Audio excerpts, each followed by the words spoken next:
राहुल जी इस बारे में हमसे विस्तार से चर्चा करेंगे और इसके पक्ष और विपक्ष दोनों में हमें मत सुनने को मिलते हैं कि जैसे जैसे हम वक्त के साथ आगे जा रहे हैं, भाषा में ये बदलाव आएगा, भाषा में ये परिवर्तन आएंगे और इस तरह हम उस भाषा को आगे बढ़ाएंगे। लेकिन एक दूसरा पक्ष भी हमारा है कि भाई आखिर जो भाषा है, अगर हम जल शुद्ध चाहते हैं, हम प्रकृति शुद्ध चाहते हैं, भोजन शुद्ध चाहते हैं, तो हम भाषा को शुद्ध क्यों नहीं चाहेंगे? ये बहुत सारे प्रश्न हमारे सामने हैं। तो मैं राहुल जी का आज के इस विमर्श में स्वागत करता हूं और डॉक्टर राजेश कुमार जो हमारे बड़े विश्वसनीय, बड़े पुराने सहयोगी थे, फिर से हमें जुड़े हैं। उनका शिक्षण के क्षेत्र में, अनुवाद के क्षेत्र में बड़ा उनका वैश्विक हिंदी परिवार पर लंबा परिचय हमें देखने को मिल रहा था। मैं उनका भी स्वागत करता हूं और उनसे निवेदन करता हूं कि वे इस कार्यक्रम का संचालन करें और इस कार्यक्रम को आगे बढ़ाएं। भाई डॉक्टर राजेश कुमार। बहुत बहुत धन्यवाद जवाहर जी। बड़ी खुशी की बात है कि हमारे जो मुख्य वक्ता और जिनका सानिध्य है हमें आज कार्यक्रम के लिए और जो हस्तक्षेप करेंगे सभी लोग मौजूद हैं। मैं सबका, सभी साथियों का और सभी श्रोताओं का जो करीब 91 है इस समय, स्वागत करता हूं, अभिनंदन करता हूं इस कार्यक्रम में। कार्यक्रम का शीर्षक जवाहर जी ने बताया, ये एक परंपरा है, लंबी कड़ी है जिसमें हिंदी भाषा विमर्श पर चर्चा हम करते हैं और आज का विषय रखा गया है इंग्लिश। उसको इंग्लिश के रूप में एक रजिस्टर ऐसा शुरू हुआ है, वो हिंदी को बढ़ा रही है या खा रही है। आज सुबह मुझे एक रोचक बात बताता हूँ। सुबह जब मैं घूमने के लिए निकला तो मैंने सोचा कुछ सूफी गाना सुनते हैं और उसमें ये गाना सुनाई दिया कि सैया जी से मैंने आज ब्रेकअप कर लिया और अपने सोए अरमानों को वेकअप कर लिया। तो इस तरह की भाषा है वो हिंदी को बढ़ा रही है, खा रही है।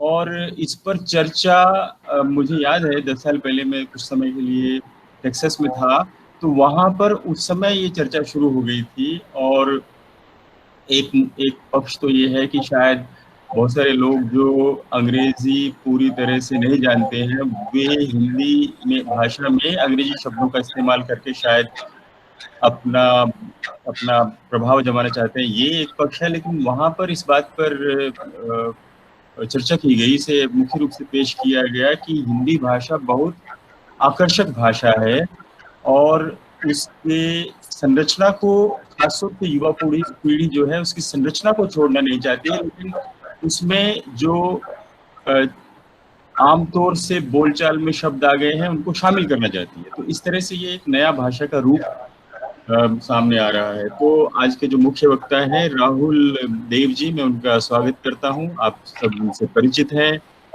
वरिष्ठ पत्रकार हैं, भाषाविद हैं और जुनूनी तौर पर भाषा के मुद्दों से और भाषा के विकास के लिए काम कर रहे हैं। हमारे साथ कार्यक्रम में सानिध्य का सौभाग्य हमें प्राप्त हुआ है अनिल जोशी जी का, और ये सब जो कार्यक्रम है वो सब उन्हीं की प्रेरणा से चल रहे हैं। इस समय वे केंद्रीय हिंदी संस्थान के उपाध्यक्ष हैं, जो संस्थान का सौभाग्य कहा जाएगा। बहुत अच्छे साहित्यकार हैं, कवि हैं और भाषा शिक्षण से भी जुड़े हुए हैं। आपका स्वागत है अनिल जी। और इसके साथ ही आकाशवाणी के उप महानिदेशक पद पर रह चुके श्री लक्ष्मी शंकर वाजपेयी जी कार्यक्रम में हस्तक्षेप के लिए हमारे साथ रहेंगे। बहुत प्रतिष्ठित, बहुत मधुर, बहुत प्रभावशाली कवि हैं। मैं आपका भी स्वागत करता हूँ, सभी वक्ताओं का, और भाग लेने वाले हमारे जो दर्शक वृंद है उनका अभिनंदन, स्वागत। और राहुल जी, मैं आपको आमंत्रित करता हूँ आपके व्याख्यान के लिए। धन्यवाद। बहुत धन्यवाद राजेश जी और नमस्कार मित्रों। मैं पिछली चर्चा में शामिल नहीं हुआ, लेकिन उपस्थित जरूर रहा और अपना तैयारी करते हुए सुनता भी रहा आप सबको। तो मैं एक तो सबको, चारों वक्ताओं को और उससे पहले जवाहर कर्नामट को बहुत साधुवाद देता हूं कि बहुत महत्वपूर्ण अलग अलग परिप्रेक्ष्य हमारे सामने आए विदेशों में हिंदी की स्थिति को लेकर। बहुत ध्यान से नहीं सुन सका हूँ, इसलिए अभी इससे ज़्यादा टिप्पणी नहीं करूँगा, लेकिन एक बार दोबारा आप सबको दोबारा सुनूंगा और फिर मैं समझता हूँ कि मेरी अपनी समझ विकसित होगी। लेकिन एक बात बहुत स्पष्ट थी कि यहाँ मौजूद हमारे सभी लोग और विशेष तौर पर चारों वक्ता वो जिस गहराई से हिंदी के बारे में सोचते हैं, हिंदी का जो अर्थ है उनके लिए, उनके अपने जीवन में, वो हम सब के लिए जो यहाँ हम बैठे हैं बहुत प्रेरक है और मैं समझता हूँ कि शिक्षाप्रद है, और हमारे लिए उसमें सीखने और अपनाने को बहुत कुछ है। हमारी युवा पीढ़ियों के लिए जानना भी बहुत अच्छा होगा कि देशों में रहने वाले हमारे ऐसे आप जैसे लोग भी हैं जो वहाँ बैठकर इतनी चिंता करते हैं, अभी हिंदी में रच रहे हैं, क्योंकि यहाँ का युवा तो शायद इस तथ्य से ही अवगत नहीं है, उसके दिमाग में विदेश में रहने वाले भारतीयों का एक ही मतलब है कि वो सब आधे विलायती हो गए हैं, आधे विदेशी हो गए हैं, लेकिन पूरे अगर नहीं हो गए हैं तो हिंदी की जो ये जीवंतता कम से कम यहाँ मौजूद लोगों की पीढ़ी में हमको दिख रही है, ये आज भी हमारे लिए बड़ी एक शक्ति का स्रोत है, और मैं इसके लिए आप सबका अभिनंदन करना चाहता हूँ। तो मैंने जब ये विषय सोचकर अनिल जी के सामने रखा था कि अगला कई विषय रखे थे, उसमें एक ये था इंग्लिश का प्रश्न, तो उस समय हालांकि मैं स्वयं इस पर सोचता पढ़ता रहता हूँ, लेकिन मुझे इतना ठीक से अनुमान नहीं था कि इसके कितने आयाम हैं और इसको किन किन दृष्टियों से यही नहीं दुनिया में और भाषा व्यवहार करने वाले और भाषा का अध्ययन करने वाले भाषाविद लोग किन किन दृष्टियों से, तरीकों से देख रहे हैं और कितनी गंभीरता से लिया जा रहा है इस नई भाषिक परिघटना को, जिसको हम इंग्लिश आज कह रहे हैं।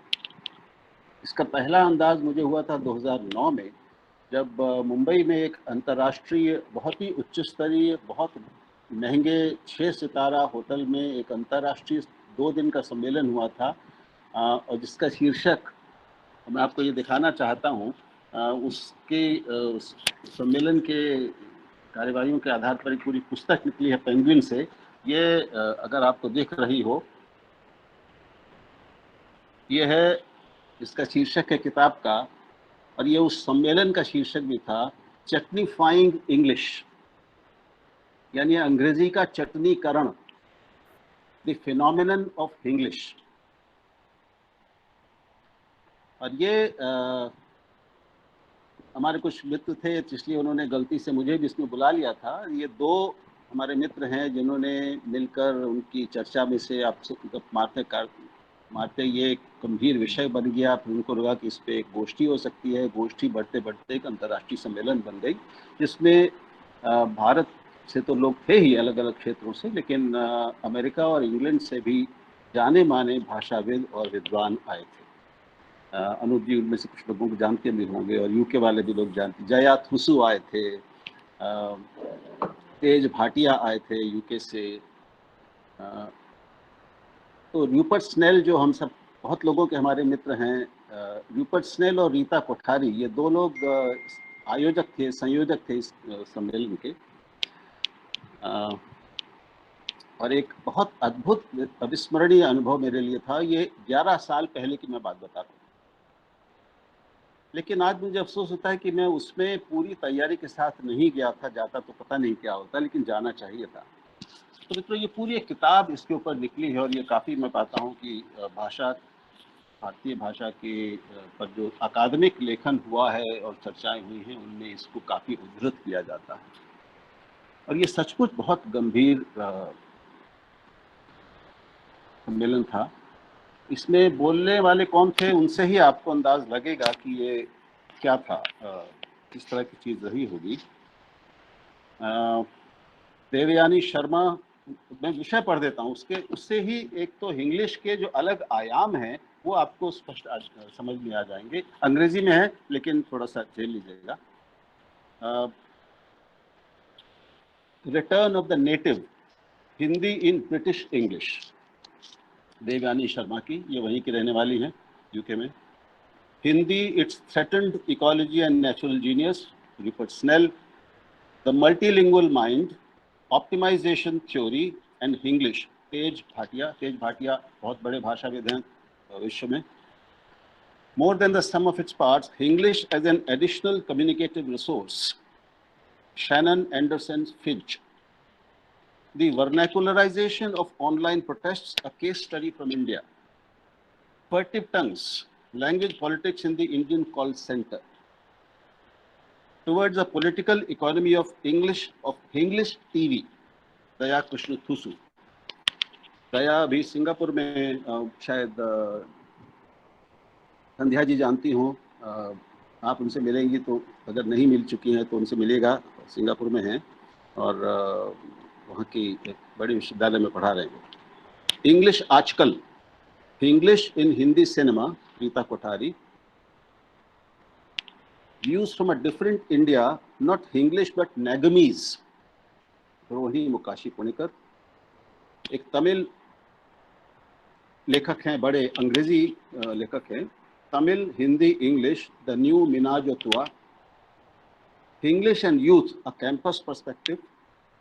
वॉइसेस फ्रॉम इंडियन सिनेमा, ये महेश भट्ट उसमें आए थे, उन्होंने बोला है। गुलजार वहाँ पे मौजूद थे, वॉइसेस फ्रॉम इंडियन सिनेमा, गुलजार बोले उसमें। Grappling with multiple languages in cinema, the case of फिराक, शुचि कोठारी और नंदिता दास, ये सब जाने माने नाम हैं। और दो इसमें पैनल डिस्कशंस थे।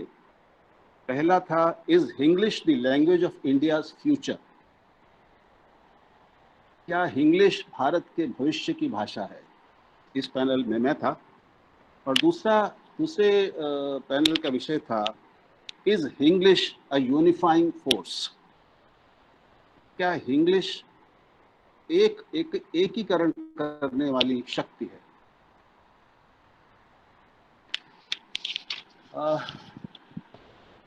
ये तो एक आपको सम्मेलन की बात मैंने बताई, 11 साल पहले जो हुआ था, और बहुत ही उच्च स्तरीय विमर्श था और उसमें बहुत नई तरह की चीज़ें निकली थी। फिर थोड़ा और शोध किया और उसमें जो सबसे महत्वपूर्ण दो वक्तव्य थे वो हरीश त्रिवेदी का पहला था, जिन्होंने भूमिका इस पूरे सम्मेलन की रखी।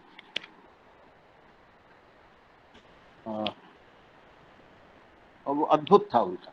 लेकिन मुझे कुछ दिन पहले ही ये पता चला कि विकिपीडिया पर इंग्लिश नाम का एक पूरा पन्ना है, उसमें काफी माल है, जो हमें बताता है कि इंग्लिश का पहला रिकॉर्डेड इस्तेमाल 1967 में हुआ था, 1967। उसके बाद हुआ हिंदिश। तो इंग्लिश अलग अलग लोगों ने ये जो परिघटना है, भाषिक परिघटना, इसको अलग अलग नाम दिए हैं। इंग्लिश तो सबसे प्रचलित है, हिंदिश या हिंदिश ये भी एक नाम दिया गया 1972 में, हैंग्लिश 85 में, और हिंदलिश HINLISH ये 2013 में। इस पर किताबें हैं मित्रों, एक पूरी किताब है, एक डिक्शनरी है, यूके से पब्लिश है 2006 को, उसका नाम है dictionary the Queen's English, how to speak pukka, ये इसका शीर्षक है, the Queen's English how to speak pukka. ये बलजिंदर महाल हैं और ये 2006 में प्रकाशित हुई है। एक मुझे भी जानकारी बिल्कुल नई मिली, मुझे सपना भी नहीं आया था कि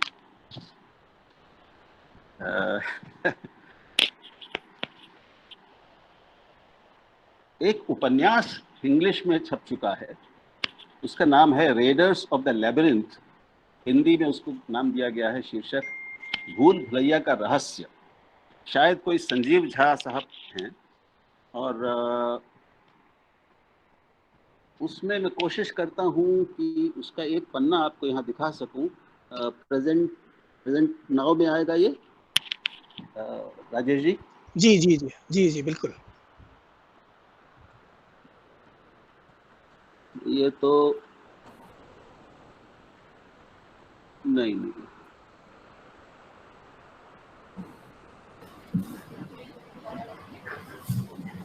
प्रेजेंट नाउ में जाने के बाद डेस्कटॉप को आप चुन लीजिए या फिर अगर डेस्कटॉप को चुन लें।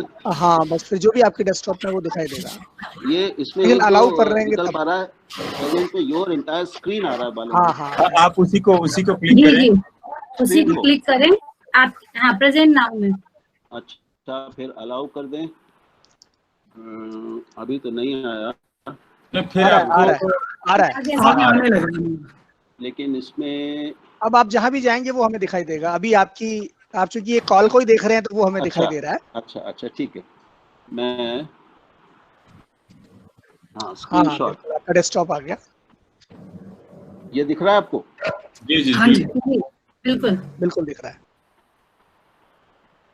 ये आपको अंदाज लगा है। अब देख सकते हैं आप, ये अक्टूबर 2016 में शायद फेसबुक या कोरा पर संजीव झा ने ये डाला हुआ है।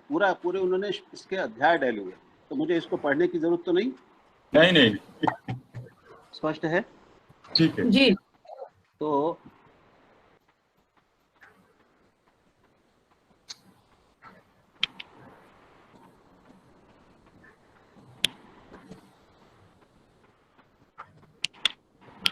ये एक मिला। दूसरे 3-4 साल से हिंदी में हिंदी प्रकाशन जगत में एक नया काम शुरू हुआ, और हिंदी जागरण अखबार है, उसने ये शुरू किया। हिंदी के बेस्ट सेलर्स की सूची है, वो हर साल प्रकाशित करता है, हर 6 महीने में। हम लोग शायद कुछ परिचित हों।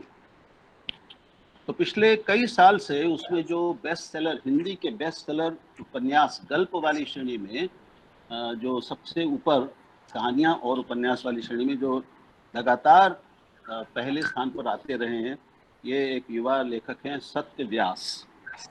हो सकता है हम में से कुछ लोग उनको जानते हो या उनको पढ़ा हो। एक लेखक हैं, ये भी बहुत बेस्ट सेलर हैं, दिव्य प्रकाश दुबे। इन दोनों से पहले झगड़ा हुआ और आज हमारे वो मित्र मिल गए हैं, छोटे भाई जैसे, मतलब बड़ा भाई मानते हैं। और सत्यवास की उपन्यासों और कहानियों में भी जहां वो अंग्रेजी के संवाद दे रहे हैं, क्योंकि समकालीन जो यथार्थ है, समकालीन जीवन है युवाओं का, चाहे वो छात्रावास का हो, विश्वविद्यालय में पढ़ने का हो, तो वो उन संवादों को उसी भाषा में देते हैं और वो छपते हैं। यानी उनके पूरे उपन्यास के शीर्षक भी, अध्याय का शीर्षक भी अगर उन्होंने अंग्रेजी में दिया है तो वो रोमन में ही लिखा होगा, उसको नागरी में लिखने की भी जरूरत लगती नहीं। और यही शैली पूरी आपको किताब में मिलती है, जहां पर अंग्रेजी का अगर कह रहे कि यार मैं लेट हो गया हूं, तो लेट उसमें आपको रोमन में लिखा हुआ मिलेगा। और ये हिंदी के बेस्ट सेलर उपन्यास और लेखक हैं। ये कई साल पहले से चल रहा है। इस पर उनसे मतलब बाकायदा सार्वजनिक रूप से मुझे एक दो गोष्ठियों में कक्षा लेनी पड़ी, कुछ तो उनको समझ में आया। और आज वो मित्र हैं, और मुझे लगता है कि कुछ बात उनकी समझ में आई है, तो अब उनकी अपनी भाषा भी बदली है, शायद ऐसा इस्तेमाल कम किया है, लेकिन ये हो रहा है।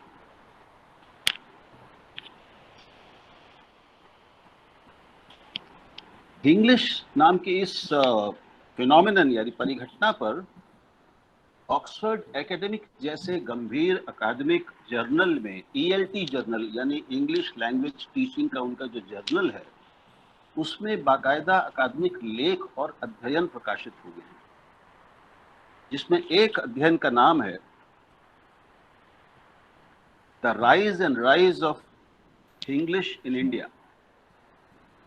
ये यूनिवर्सिटी ऑफ एसेक्स में के भाषा विभाग में लेक्चरर और रीडर हैं विनीता चांद।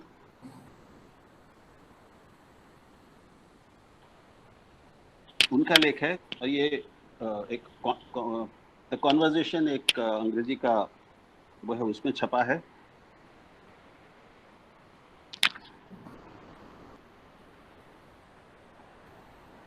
एक अकादमिक लेख है English code switching in Indian English, ये पिंगला सैलजा ने लिखा है, ELT जर्नल ऑक्सफोर्ड एकेडमिक। केवल 2 उदाहरण है, और ढूंढेंगे तो और मिल जाएंगे। और उसमें ये विनीता चांद ने बड़ा रोचक काम किया। उन्होंने, चूंकि वो अकादमिक हैं और अध्ययन कर रही थी, तो उन्होंने एक बाकायदा भारत में जो भाषा की जो जनगणना हुई है उनमें से 24 लोग छांटे और उसमें उन्होंने लिखा है, देख के लिखती हैं वो, कि the rise and rise of English in India, इस लेख में कि हमने 24 युवा लोगों का साक्षात्कार किया। ये दोनों ऐसे थे जिन्होंने जनगणना में अपने को हिंदी अंग्रेजी द्विभाषी बताया था, हिंदी इंग्लिश बाइलिंगुअल्स। और हमने उनसे बातचीत करनी शुरू की, बहुत सामान्य चीज़ों, मौसम के बारे में, अच्छा वो कहाँ से हैं, माता पिता क्या करते हैं, पढ़ाई क्या हुई, इस तरह की उनसे सामान्य बातचीत की। और फिर जो नतीजे निकले इस अध्ययन के वो उन्होंने दिए हैं कि एक भी उनमें से व्यक्ति केवल हिंदी में बोल नहीं सका। No one succeeded using monolingual Hindi. और 18 या 18.5% उनकी जो भाषा थी, उनकी जो हिंदी थी, वो अंग्रेजी थी, 18.5%। और तीसरा नतीजा उनका ये था, इस अध्ययन का विस्तार में है, मैं अभी बहुत संक्षेप में आपको बता रहा हूँ, कि इन लोगों की, जिन्होंने अपने को हिंदी और अंग्रेजी का द्विभाषी बताया था, उनकी फ्लुएंसी को हिंदी में क्या कहेंगे, प्रवाहमयता, भाषिक प्रवाहमयता, वो केवल इस संकर भाषा में थी जिसका नाम है इंग्लिश। अंग्रेजी तो भूल ही जाएं हम, लेकिन वो हिंदी में भी उनमें कोई प्रवाह नहीं था, वो प्रवाहमयता, फ्लुएंसी उनमें नहीं थी, अकेली उनकी प्रवाहमयता इंग्लिश में थी। और अंतिम उनका जो शीर्षक है उसमें विनीता चांद कहती हैं कि हमारे अध्ययन से ये बात निकल के आई और हमने अपने अध्ययन में ये लिखा कि इन दो लोगों के बीच में, यानी जो उन्होंने ये किया कि ये जो इस तरह के अपने को द्विभाषी कहने वाले लोग हैं और जो हिंदी एक भाषी और हिंदी अंग्रेजी द्विभाषी, इंग्लिश बोलने वाले और केवल हिंदी बोलने वाले, या जो अपने को केवल हिंदी मोनोलिंगुअल जिन्होंने लिखा था, केवल हिंदी को अपने को हिंदी एक भाषी बता रहे थे, इनके बीच में प्रेडेटर और प्रे का रिश्ता है। यानी शिकार करने वाले हिंस्र पशु और उसके शिकार का रिश्ता था इन दोनों में। यानी शिकार करने वाला शिकारी वर्ग वो है जो इंग्लिश बोलता है, और उसका शिकार हो रहा है वो वर्ग जो अपने को हिंदी भाषी बोलता है, यानी समझता है। अब इसको मैं और विस्तारों में नहीं जा रहा हूं, लेकिन इनके निहितार्थ, उसको इन अध्ययनों के, ये अध्ययन हो रहे हैं, आप में से यहाँ जितने लोग बैठे हैं, आप क्या बता सकता है कि हिंदी में इस इंग्लिश नाम की भाषिक परिघटना को लेकर किसी ऐसे गंभीर विमर्श, अध्ययन, पुस्तक, लेख की जानकारी है क्या आपको? कोई हो तो बताएं। मुझे तो नहीं है। तो एक तरफ स्थिति ये है कि ये हम सब लोग हिंदी के प्रति समर्पित लोग, 50-55 करोड़ की हिंदी, जिसमें इतने बड़े बड़े विद्वान हैं, लेखक हैं, हम भाषा विमर्श कर रहे हैं और दशकों से कर रहे हैं। लेकिन इस और ये इंग्लिश जो है, इसको जो विदेशी विद्वान, विदेश में रहने वाले लोग हैं, जो गंभीर अकादमिक लोग हैं, वो अध्ययन कर रहे हैं आज से नहीं, बहुत पहले से। और 2006 में डेविड क्रिस्टल, अनूप जी जानते होंगे, या जो लोग अंग्रेजी के माहौल से परिचित हैं, डेविड क्रिस्टल दुनिया में अंग्रेजी की वैश्विक भाषा के रूप में उसको प्रसारित करने वाले, उसका अध्ययन करने वाले, सारी दुनिया के देशों में जाकर अंग्रेजी एज द ग्लोबल लैंग्वेज, इस पर भाषण देने वाले शायद सबसे प्रसिद्ध और प्रभावशाली भाषा विज्ञानी है। उनकी किताबें हैं कई, इंसाइक्लोपीडिया ऑफ लैंग्वेज है, और बहुत सारी किताबें उन्होंने लिखी थी, ग्लोबल इंग्लिश वगैरह वगैरह। उनका कहना है कि इस समय, थोड़े ही दिनों में, उनका कहना है कि इस समय 35 करोड़ लोग इंग्लिश बोलते हैं, 350 मिलियन। और ये उन्होंने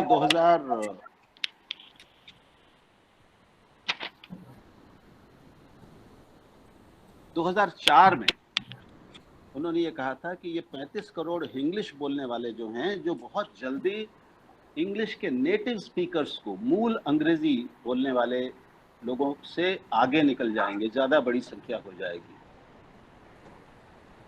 ये 2004 का डेविड क्रिस्टल का प्रोजेक्शन है।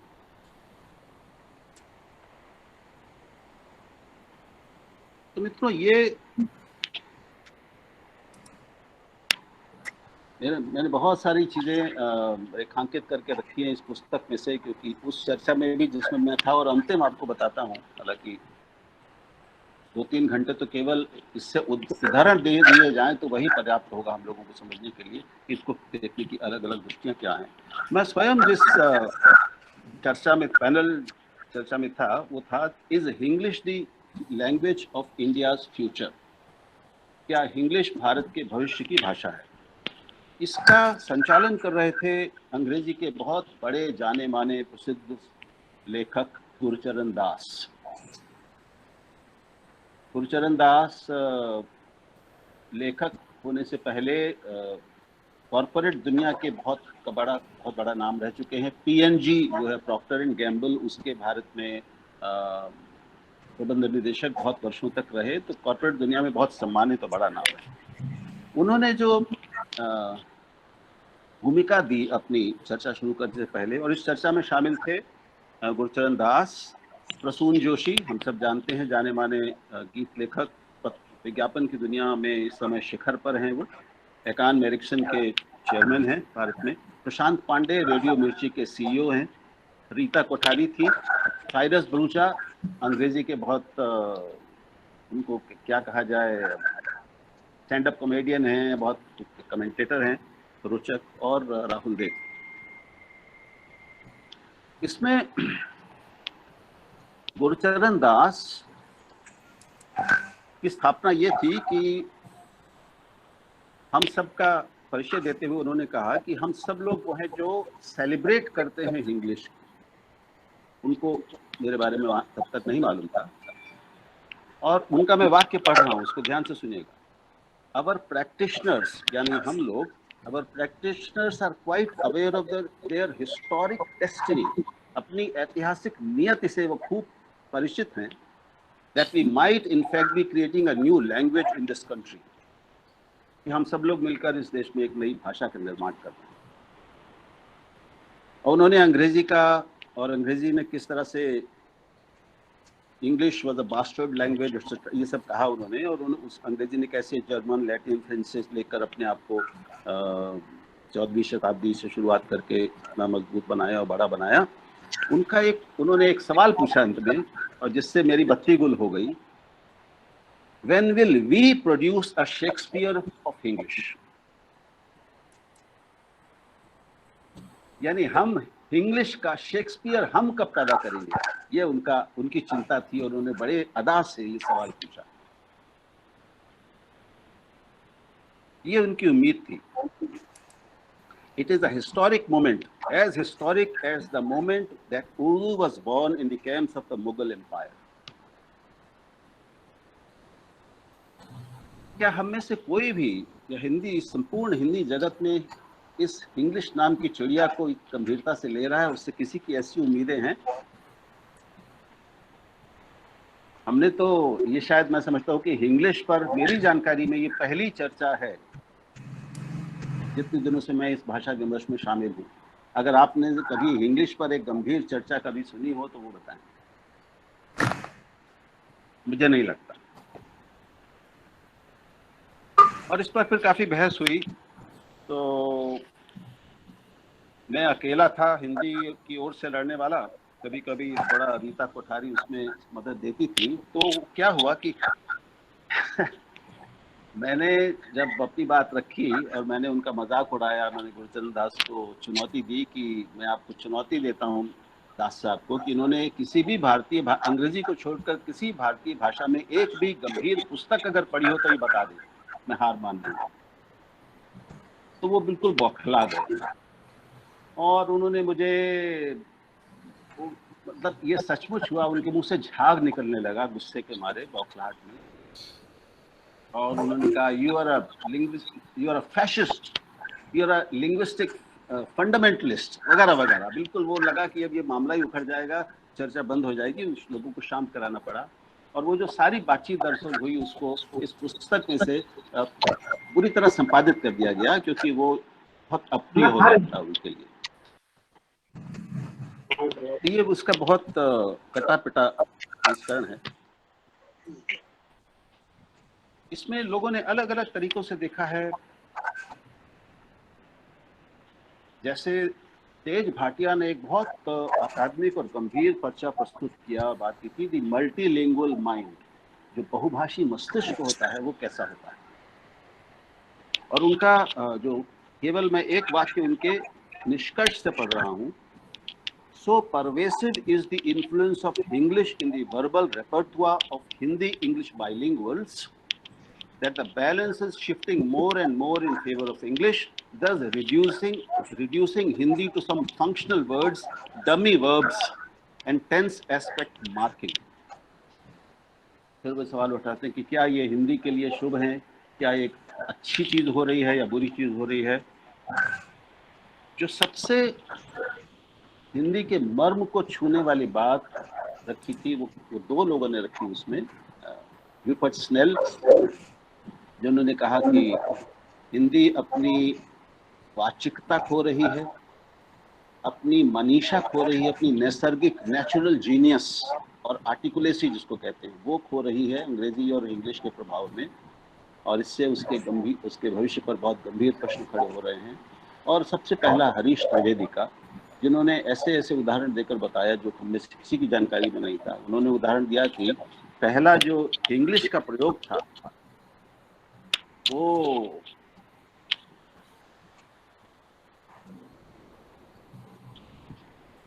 अयोध्या प्रसाद खत्री का था। नारायण जी शायद जानते होंगे, उनकी एक गजल थी, उन्होंने 1887 में एक गजल लिखी थी। ये इंग्लिश का पहला प्रयोग था। वो पूरी गजल ही इतनी अद्भुत है कि मैं आपको क्या बताऊं, इसका अंदाज लगा दूं आपको।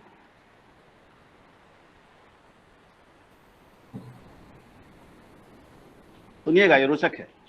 1887, रेंट लॉ का गम करते हैं या बिल ऑफ इनकम टैक्स का, क्या करें अपना नहीं है सेंस राइट नाउअडेज। डार्कनेस छाया हुआ है हिंद में चारों तरफ, नाम की भी है नहीं बाकी न लाइट एक देश नाउअडेज।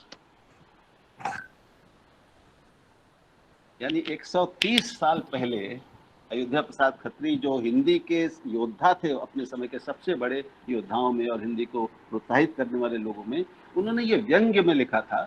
और वहाँ उस समय जो पूरे अंग्रेज होते थे उनका मजाक उड़ाने के लिए, अंग्रेजी से प्रभावित हिंदी मध्यम वर्ग, उभरते हुए हिंदी मध्यम वर्ग का मजाक उड़ाने के लिए किया। दोस्तों, तो अभी स्थिति वही है जो विनीता चांद के अध्ययन में है। हम सब जानते हैं कि इंग्लिश सचमुच आज लगभग हिंदी से बड़ी हो गई है। कम से कम मैं तो इससे सहमत हूँ। इंग्लिश अंग्रेजी से तो बड़ी है ही, लेकिन मुझे भय है कि वो हिंदी से भी बड़ी हो गई है।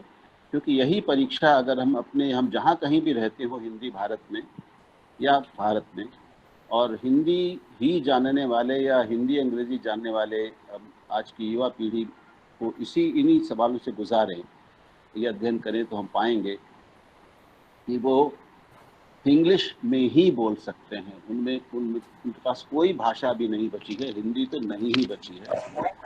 तो हमारे जैसे कुछ जो अकादमिक और गंभीर लेखक पत्रकार किस्म के लोग बचे हैं, हमारी संख्या, हमारा जो अनुपात है कुल हिंदी भाषियों की इस संसार में, वो इतना छोटा है कि हमारी कोई उस लिहाज से कोई संख्या बल और हैसियत नहीं है। हमें उसका अंदाज होना चाहिए।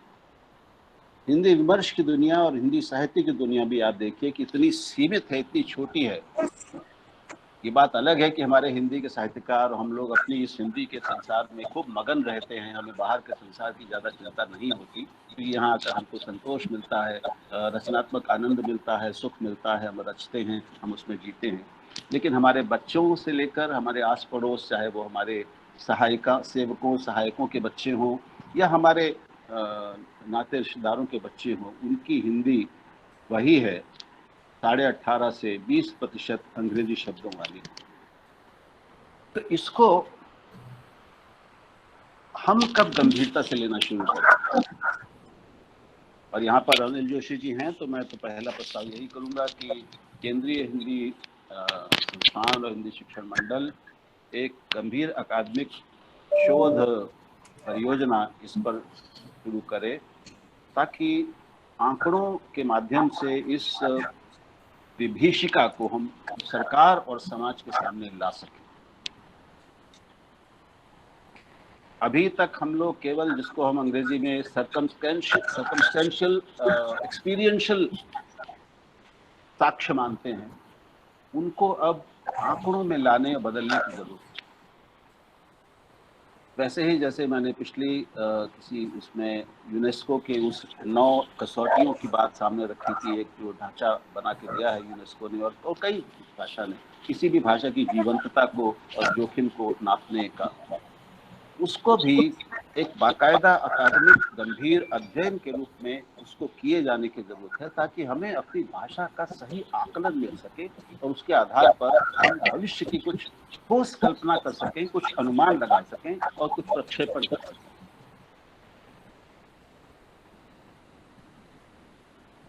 हम सब FM सुनते होंगे, FM की भाषा पर कोई गंभीर चर्चा हमने उस पर करनी चाहिए। कुछ FM के लोगों को अगली बार मैं ये प्रस्तावित कर रहा हूँ कि अपने इसी भाषा विमर्श में हमें कुछ FM के रेडियो जॉकीज को बुलाकर उनसे बात करनी चाहिए। मैं करता हूँ, उनको सुनने की जरूरत है और उन्हें हमको सुनने की जरूरत है। आपने अगर हमारे जो सीरियलों की भाषा है, और इसमें अध्ययन, इस किताब में अध्ययन है, रीता कोठारी ने जूली यानी 1975 में जो फिल्म बनी थी जूली, जिसमें आई लव यू जूली, ऐसा एक उसकी आती है पूरा एक गाना, जूली आई लव यू, है ना? जी। और my heart is beating keeps on repeating, ये भी था उसमें। तो वहां से शुरू करके, और दरअसल अंग्रेजी उससे भी पहले हिंदी फिल्म में आ चुकी थी, और जैसे हम देख रहे हैं कि कैसे वो धीरे धीरे बढ़ती जा रही है। अब कोई भी हिंदी फिल्म इंग्लिश, और अब लगभग पूरे इंग्लिश के बगैर अब पूरी नहीं होती।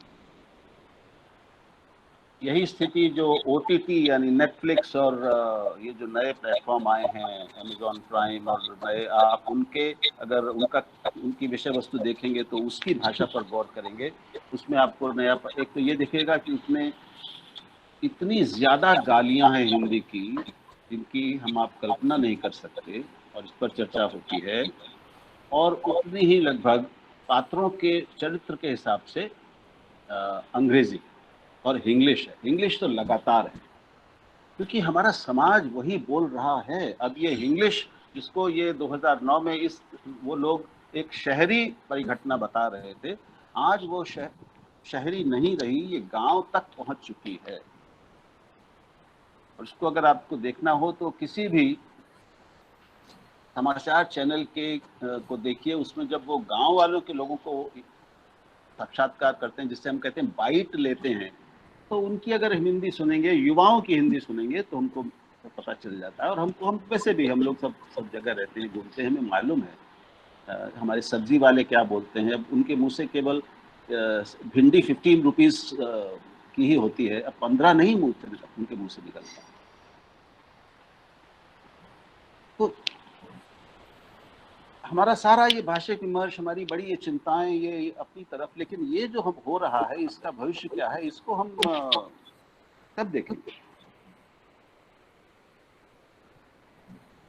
और अगर हमने अभी से इसको गंभीरता से नहीं लिया और इसको एक गंभीर संकट के रूप में स्थापित नहीं किया, सारे विश्वविद्यालयों के सामने, हिंदी के मठाधीशों के सामने, हिंदी की संस्थाओं के सामने, हिंदी और सरकार के सामने, शिक्षा जगत के सामने, शिक्षा मंत्रालय के सामने, तो बहुत देर हो जाएगी। देर हो चुकी है, क्योंकि हमने अभी तक ये शुरू ही नहीं किया है। अंग्रेजी वाले तो हमसे 15-20 साल पहले ये शुरू कर चुके हैं।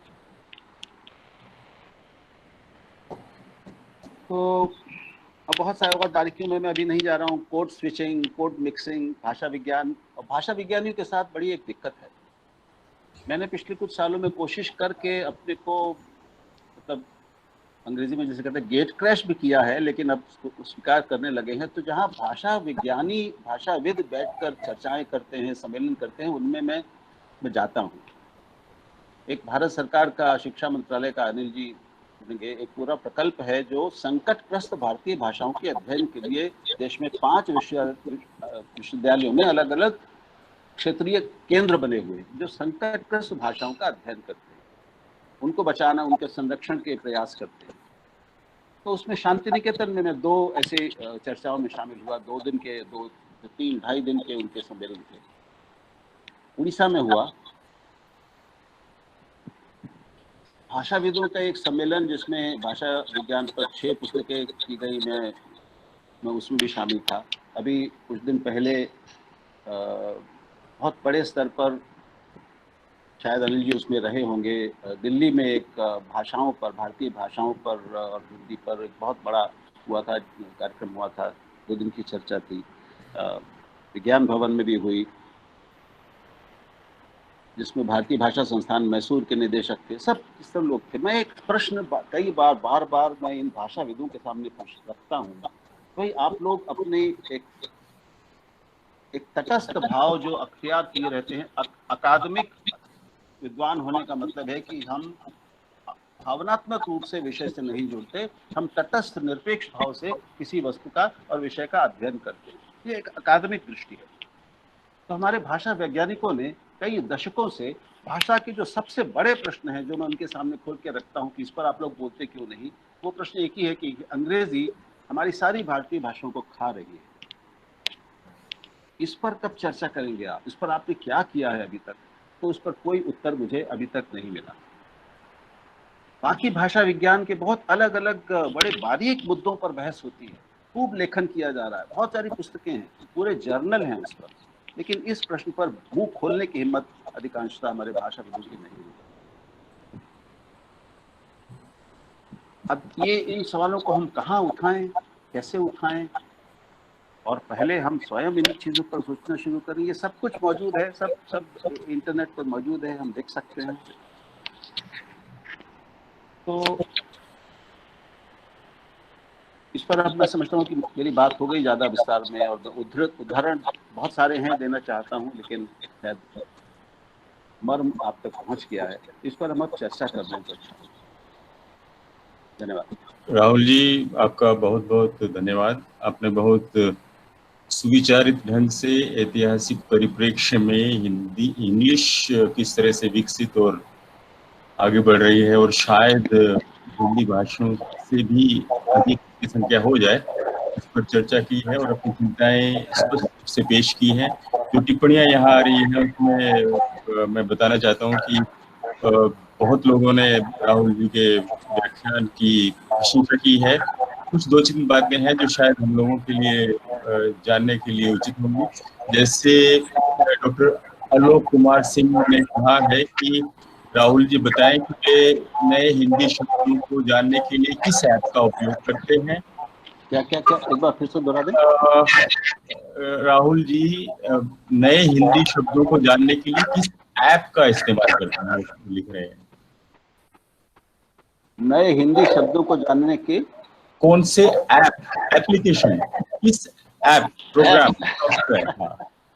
मैं हिंदी पढ़ता हूँ और उसी से नए शब्द मिलते जाते हैं। मैं रोज अंग्रेजी के नए शब्द भी सीखता हूँ अपने फोन से, उसमें डिक्शनरी के रहती हैं, और हिंदी के शब्दकोश मेरे पास पुस्तक रूप में भी हैं, और शब्दकोश.com नाम से इंटरनेट पर भी है, तो वहाँ से मैं हिंदी के शब्द भी सीखता हूँ। मैं हिंदी के अच्छे लेखकों को पढ़ता हूँ, उसमें मुझे हिंदी के शब्द मिलते हैं। तो मैं रोज, ईमानदारी से कह रहा हूँ, मैं रोज ये दोनों भाषाएं नए सिरे से सीखता हूँ, नए शब्द और नई अभिव्यक्तियां पाता हूँ और अपने को समृद्ध करता हूँ। दैनिक प्रक्रिया जी। इसके अलावा कुछ टिप्पणियां हैं, जैसे वेंकटेश्वर राव ने लिखा है कि मधुसूदन नायडू की इंटरनेशनल हिंदी ऐसी पुस्तक है जो इस संदर्भ में देखी जा सकती है। फिर भारत दर्शन, शायद हैप्पी जी ने लिखा है कि प्रधानमंत्री जी की वेबसाइट के बारे में क्या कहेंगे? वहां पर कोरोना का अर्थ दिया है, कोई रोड पर न निकले। और साकिब सहाय जी ने कहा है कि हम अपनी, यदि कोई शब्द उपयोगी है तो हिंदी में, वह हिंदी की शब्द संपदा को मजबूत करता है, तो इसमें कोई समस्या नहीं होनी चाहिए। इसके बाद जीएसटी न्यूज, ये मुझे पता नहीं कौन मैं जरा राजेश जी 1 मिनट यहीं रुक जाएं, ये बहुत हाँ। महत्वपूर्ण बिंदु है, इस पर थोड़ी बात होनी जरूरी है। ये पहले भी हुई थी। बहुत सारे हमारे मित्र, बहुत बड़ी संख्या में हमारे ऐसे मित्र हैं जो ये मानते हैं कि कोई भी भाषा दूसरी भाषाओं से नए शब्द लेकर समृद्ध होती है, तो हिंदी को लेकर हम ये शुद्धतावादी दृष्टि क्यों अपनाते हैं।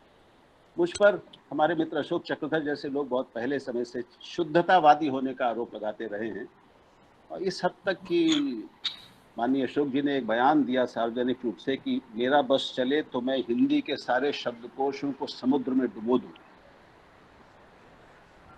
और हिंदी शब्दकोशों के प्रति, पारिभाषिक शब्दों के प्रति, पारिभाषिक शब्दावली के प्रति हिंदी के ही बहुत सुपठित अच्छे गंभीर लोगों में एक इतना हेय भाव और द्वेष है कि मैं चकित रह जाता हूँ। उसी में एक ये भाव भी है कि हिंदी तो बड़ी महान है, बड़ी उदार है, बड़ी लचीली है, वो उसने दूसरी भाषाओं से नए शब्द लगातार दिए हैं, और ऐसा ही करके हिंदी को हम समृद्ध बनाएंगे, वरना हम क्या उसको संस्कृत बनाना चाहते हैं।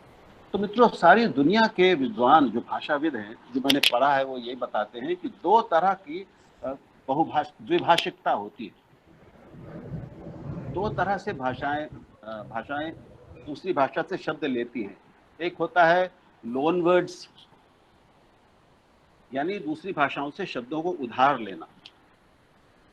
कुछ शब्दों को हम ज्यों का त्यों स्वीकार कर लेते हैं, उन शब्दों को जो एक वस्तु या एक परिघटना के का अर्थ रखते हैं, उसके नाम है। और अगर जैसे कार नाम की चीज, ट्रक और बस और ट्रेन और रेलगाड़ी, ये अगर विदेशों से, पश्चिम से भारत में आए, तो हमने कार को हिंदी नाम नहीं दिया।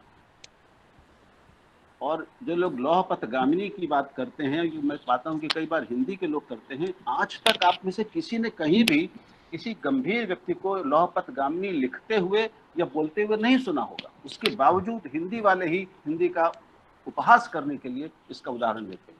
धूलदंडिका, कंठ लगोट आदि, ये सब हिंदी का मखौल बनाने की बात है।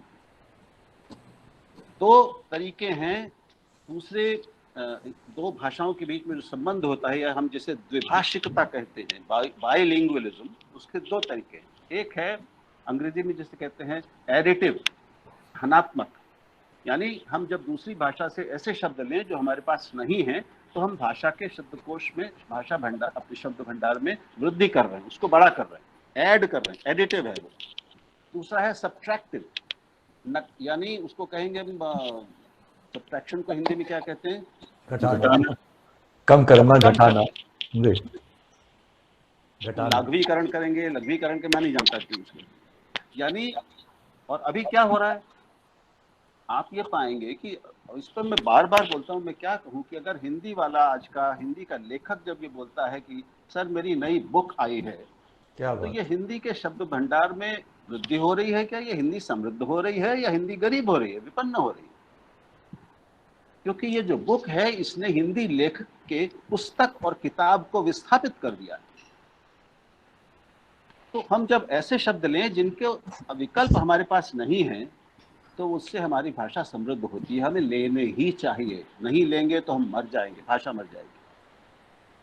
लेकिन अगर हम शब्दों को, ऐसे शब्दों को ले रहे हैं जिनके पुराने सुपरिचित अंतरंग शब्द विकल्प हमारे पास मौजूद हैं, आज से नहीं, हजारों सालों में बनकर, ढलकर, पूरी एक सांस्कृतिक संपदा और संदर्भ अर्जित करते हुए, एक पूरा संसार लाते हुए, एक पूरा भाव संसार, माँ शब्द में एक पूरा भाव संसार है, भाभी में एक पूरा भाव संसार है, चाचा, मामा, मामी, इन सब में, बुआ में, ये सब अंकल आंटी में जब हो जाते हैं, तो आप सोचिए कि भाषा की समृद्धि हो रही है या भाषा की गरीबी हो रही है। तो ये है एडिटिव और सब्ट्रैक्टिव। हम अगर इतना भेद नहीं कर सकते और हम कहते हैं कि हम भाषा वाले हैं, तो मैं अब क्या कहूँ, हमें शर्म ही आनी चाहिए। हम थोड़ा सोचने की जरूरत है इसको। बस एक उदाहरण, दूसरी और एक उदाहरण दिया जाता है राजेश, ये लोगों के समाज में बहुत रहता है। देखिए ऑक्सफोर्ड यूनिवर्सिटी हर साल हिंदी के इतने शब्द लेती है, ये तर्क दिया जाता है। ऑक्सफोर्ड यूनिवर्सिटी पिछली बार मैंने देखा था उसने 700 से 900 शब्द लिए थे, और ये शब्द हिंदी के शब्दों का लेना है, भारतीय शब्दों का लेना, ये तो 16वीं 17वीं शताब्दी से शुरू हो चुका था। 1800, मैं नाम भूल रहा हूँ, 1890 के आसपास दो भाई थे पर्नल ब्रदर्स, उन्होंने एक 1000 पन्नों की एक पूरा शब्दकोश डिक्शनरी प्रकाशित की थी, हॉब्सन जॉब्सन, वो है मेरे पास। हॉब्सन जॉब्सन वो एक शब्दकोश था जो 1900 से पहले प्रकाशित हुआ था, और उसमें ऐसे शब्द थे जो इंग्लैंड से आने वाले अंग्रेजों के लिए उनको भारतीय हिंदुस्तानियों और उनकी भाषा से परिचित कराने के लिए वो हिंदुस्तानी के शब्द उनके लिए बनाए गए थे, और उसका नाम था हॉब्सन जॉब्सन, जो स्वयं अपने आप में अपभ्रंश है। तो जी धन्यवाद जी। तो एक चीज, ये जो ऑक्सफोर्ड यूनिवर्सिटी द्वारा डिक्शनरी द्वारा हिंदी के शब्दों को लेना, इसकी जब हम बात करते हैं तो हम ये भूल जाते हैं कि वो ऐसे शब्द ले रहे हैं जो उनके पास नहीं थे। नवाब उनके पास नहीं था, वेरांडा उनके पास नहीं था, बंगलो उनके पास नहीं था, पैजामा उनके पास नहीं था, कबाब उनके पास नहीं था,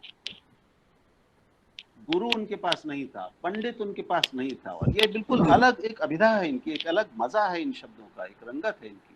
लेकिन हम कौन से शब्द ले रहे हैं? हम ले रहे हैं father, mother, sister, brother, room, table, chair.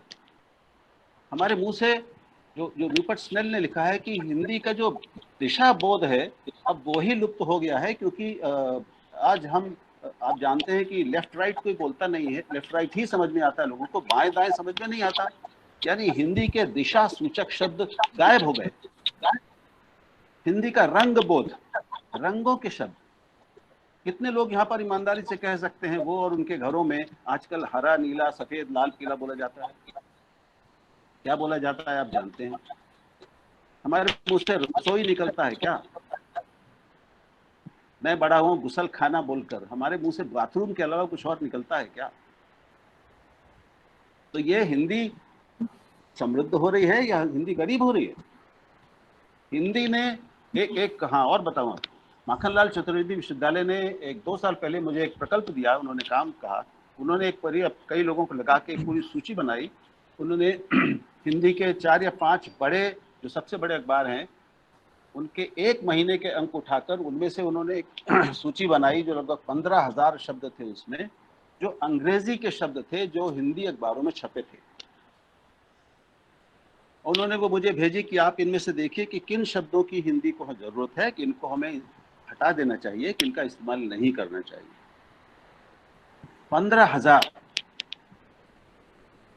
आप जरा अंग्रेजी में जो हिंदी के शब्द गए हैं उनकी गिनती करिए, 1,000 भी नहीं होंगे मुश्किल से। तो अनुपात समझ अगर हम नहीं देखेंगे तो हम चीजों को नहीं समझ पाएंगे। ये कुछ भ्रम, ये भी भाषा भ्रांति है जिसको दूर करने की बहुत जरूरत है। जी राजेश, धन्यवाद आपका राहुल जी। आखिरी बात कहकर जो टिप्पणी में आई है उसमें ये बात कही गई है कि ये सिर्फ हिंदी भाषा की समस्या नहीं है, बल्कि सभी भारतीय भाषाएं इसी समस्या से जूझ रही हैं। अब मैं एक आध टिप्पणी मैं भी करना चाहूंगा कि हमारे कवि हैं, महाकवि श्री लक्ष्मी शंकर वाजपेयी जी, कुछ क्या बालेंदु जी कुछ शर्मा जी कुछ कह रहे हैं? बालेंदु? हाँ जी, मैं भी एक आध बातें कहना चाहता था। हम लोग बाद में ले लें इन सबको सवालों की? जी एक बार बाद में ले लेते हैं वक्तव्य पूरा होने के बाद। राजेश जी इसी क्रम में ले लें अगर, तो मेरे ख्याल से ये चर्चा यहीं पर समाप्त हो जाएगी। अच्छा ठीक है, तो बालेंदु जी आप कहें। हाँ जी, मैं ये कह रहा था कि जो राहुल जी ने कहा पूरी तरह से, मतलब हम लोग तो असहमत होने का तो प्रश्न ही नहीं है, और उनकी जो चिंताएं हैं उनमें हम सबकी समवेत चिंताएं शामिल हैं। मैं भी इंग्लिश के मामले में बड़ी जिज्ञासा रखता हूं, और मैंने थोड़ा बहुत शोध किया इस मुद्दे पर, खासतौर पर तकनीकी दृष्टि से, क्योंकि मुझे ये चिंता थी कि जैसे हमारे हिंदी भाषा में इंग्लिश के कीबोर्ड भी आ गए हैं, बल्कि मैं कहूँगा कि काफ़ी हद तक हिंदी भाषा में इंग्लिश को लोकप्रिय करने का अगर श्रेय का उल्टा अगर कुछ होता हो तो तकनीक का भी उसमें एक योगदान है, क्योंकि आज से नहीं बल्कि जब ब्लैकबेरी का जमाना था उस जमाने में ही इंग्लिश का एक कीबोर्ड आ गया था ब्लैकबेरी पर, और उसका प्रयोग मतलब काफी किया जाता था। अब इंग्लिश के दो अलग अलग संदर्भ हैं जहां तक मेरी समझ है। जैसे हम लोग हिंदी वाले प्राय इंग्लिश को उस रूप में लेते हैं जैसे कि रजत शर्मा की हिंदी हुआ करती थी, जो सबसे शुरुआत में मुझे लगता है कि इंग्लिश का पहला प्रयोग अगर मीडिया में देखें तो रजत शर्मा के जी टीवी के जो बुलेटिन आया करते थे उनके दौर में शुरुआत में, उस समय से हमको इसका सबसे पहला परिचय मिला, क्योंकि उन्होंने इस तरह की भाषा ही शुरू की थी जी टीवी में कि वहाँ जो समाचार आते थे उसमें बीच बीच में कुछ हिंदी के शब्द और कुछ अंग्रेजी के शब्द आते थे। एक और आपको याद होगा कि दूरदर्शन पर भी कार्यक्रम इस तरह आए थे जिनमें जैसे आपको देखी में प्रयोग होने लगा था, कुछ हिंदी शब्द आते थे बीच बीच में, कुछ अंग्रेजी के शब्द भी आते थे। तो मुझे लगता है इंग्लिश की 2-3 धाराएं हैं।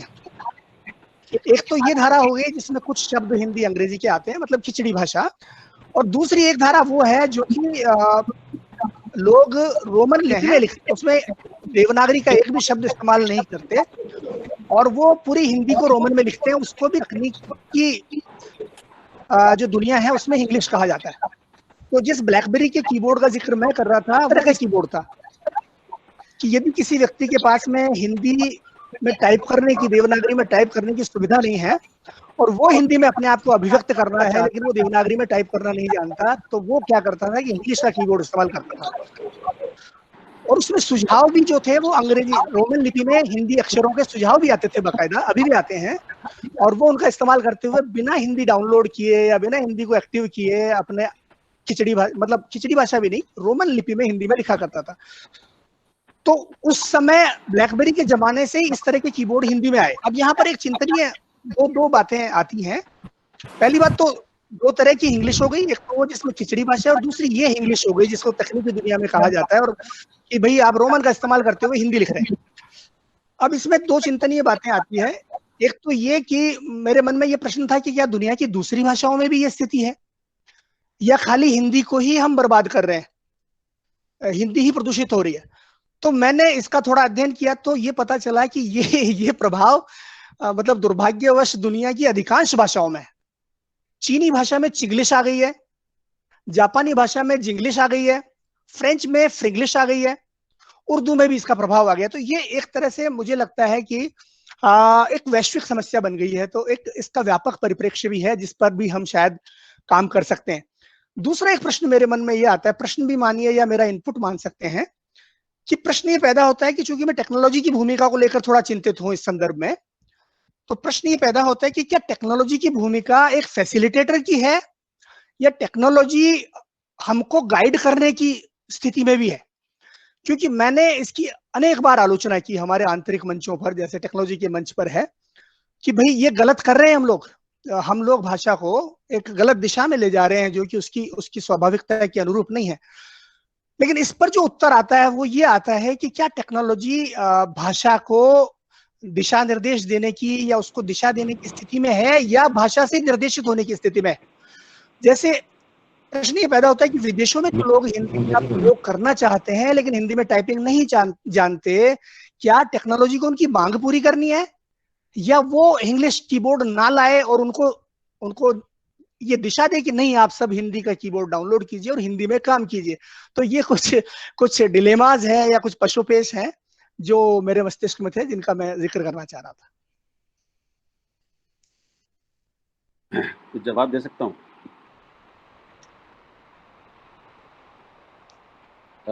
मैं जानबूझ के इसमें नहीं गया क्योंकि मैं वर्षों से इसमें जब लगा हूँ तो दूसरी भाषाओं में क्या हो रहा है तो मैंने हालांकि पहले उल्लेख कर चुका हूँ, इसलिए मैं अपने को दोहराना नहीं चाहता था।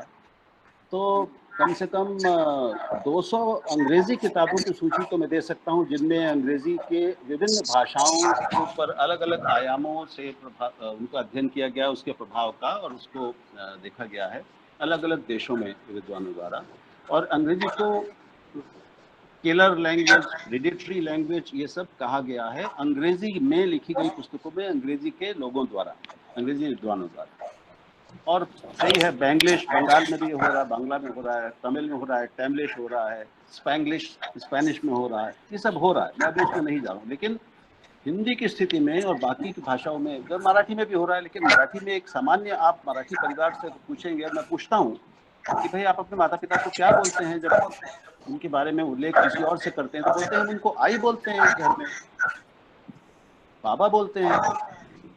लेकिन हिंदी में क्या है, हम हिंदी वालों की स्थिति क्या है, वो पंजाबी, रोहित जी यहाँ पर है, वो इसको तस्दीक करेंगे कि आपको मैं कम से कम मराठी का आपको दे सकता हूँ। मैं मराठी परिवारों में गया तो वहाँ पे मुझे पिंकी, हैप्पी, चिंटू, पिंटू ये नाम नहीं मिले। माफ कीजिएगा रोहित जी के माता पिता, वो हैप्पी नाम उनका पड़ गया, लेकिन ये अकेले नहीं है। मेरा नाम, घर का नाम बिट्टू, बिट्टू खैर अंग्रेजी का नहीं है, लेकिन इसी तरह के नाम बोलते हमारे मुंह से। ये दूसरी भाषाओं में अभी कम है, बांग्ला में अभी कम है, तमिल में कम है। लेकिन मैंने पहले उल्लेख किया था कि एक भाषा भाषी समाज की अपनी आर्थिक, सामाजिक, शैक्षिक स्थिति जो होती है दूसरे समाजों की तुलना में, वो भी उसके भाषा व्यवहार को प्रभावित करती है। हिंदी समाज आर्थिक रूप से दशकों से इतना पिछड़ा रहा है, तकनीकी रूप से, आर्थिक रूप से, सामाजिक और शैक्षिक रूप से, कि वो ज़्यादा हीनताग्रस्त, ज़्यादा आत्मलज्जित और आत्मसंकोच से भरा हुआ है, इसलिए वो ज़्यादा अंग्रेजी भरता है उसमें। दूसरी भाषाओं में इतना नहीं होता। यहाँ पर अगर दूसरे हिस्सों में रहने वाले लोग हैं या जो घूमते हैं वो शायद इससे सहमत होंगे। दूसरी चीज़ कि फ्रेंच हो या वो जापानीज हो या मैंडेरिन हो, उन्होंने पहले से अपनी बाड़ें बना रखी हैं, उनको अपनी भाषाओं के विस्थापित हो जाने का खतरा नहीं है। वहाँ पर यह स्थिति नहीं है कि उनकी अगली पीढ़ियां अपनी भाषा ही भूल जाएंगी या उनको बोलने, पढ़ने, लिखने में अक्षम हो जाएंगी। लेकिन हिंदी में ये हो चुका है। हमारे बच्चे हिंदी में नहीं लिख सकते, पढ़ने में अटक अटक के पढ़ते हैं। ये फ्रेंच में नहीं, फ्रांस में आपको नहीं मिलेगा, जर्मनी में आपको ये नहीं मिलेगा। अंग्रेजी का प्रभाव सब जगह हो रहा है, क्योंकि जो अंग्रेजी का जो अमेरिकन पॉप कल्चर है, पॉपुलर कल्चर है, जो एंटरटेनमेंट कल्चर है, उसका जो वैश्विक प्रभाव है, उसके संगीत का, उसकी फिल्मों का जो वैश्विक प्रभाव है, उसकी जीवन शैली का जो प्रभाव है, उससे कोई बचा नहीं है। इन पे गंभीर अध्ययन हो रहे हैं वहां पर। सवाल ये कि हम तो अध्ययन भी नहीं कर रहे हैं अपने आप। वो इस खतरे से अवगत हैं, टेक्नोलॉजी से भी अवगत हैं, टेक्नोलॉजी का इस्तेमाल किया जा रहा है संकटग्रस्त भाषाओं को पुनर्जीवित करने के लिए, लेकिन हम कर रहे हैं क्या? तो हमारी जो विशिष्ट चुनौतियां हैं वो दूसरी भाषाओं, भारत की दूसरी भाषाओं की तुलना में ज्यादा गंभीर हैं, और दूसरी संसार की भाषाओं की तुलना में भी विशिष्ट हैं और बहुत ज्यादा गंभीर हैं। तो इस अंतर को अगर हम नहीं देखेंगे तो केवल इस वैश्विक परिघटना के रूप में अंग्रेजी के बढ़ते प्रभाव को देखेंगे और स्वीकार कर लेंगे कि ये तो अपरिहार्य है, अटल है, तो हम गायब हो जाएंगे। चीनी मैंडरिन को अभी कोई खतरा नहीं है अगले 100-200 साल तक। जापानी और जर्मन भाषाओं को और रूसी, रशियन को कोई अगले 200 साल तक नष्ट हो जाने का या लुप्त हो जाने का खतरा नहीं है। हमें है अगले 50 साल में। यह अंतर। सही बात, बिल्कुल सही बात। आदरणीय नमस्कार सर, मैं आदरणीय राहुल देव सर की बातों से पूर्णतः सहमत हूँ। और मेरा सबसे पहले मानना है कि जब मैंने अपनी पुस्तक लिखी इलेक्ट्रॉनिक मीडिया, भाषिक संस्कार एवं संस्कृति, उस दौरान भी मैंने यह महसूस किया कि भाषा जो है, जब तक हम इसको संस्कृति से नहीं जोड़ेंगे, भाषाओं को जब तक हम सांस्कृतिक महत्व को दृष्टि से नहीं रखेंगे, तब तक हम इंग्लिश के विकार से ग्रस्त होंगे। तो हमें सबसे पहले भाषाओं के सांस्कृतिक महत्व को देखना होगा, तभी हमारी हिंदी आगे बढ़ेगी और भारतीय भाषाएं आगे बढ़ेगी। हम जब तक रोजगार के चक्कर में उलझे रहेंगे, हमारी भाषाएं घर से भी बहिष्कृत हो जाएंगी। आदरणीय राहुल सर ने सारी बातें कह दी हैं, मैं उसमें और ज्यादा नहीं करना होगा। साधुवाद। आज का यह सत्र वैश्विक हिंदी परिवार का हार्दिक अभिनंदन, धन्यवाद, सादर प्रणाम।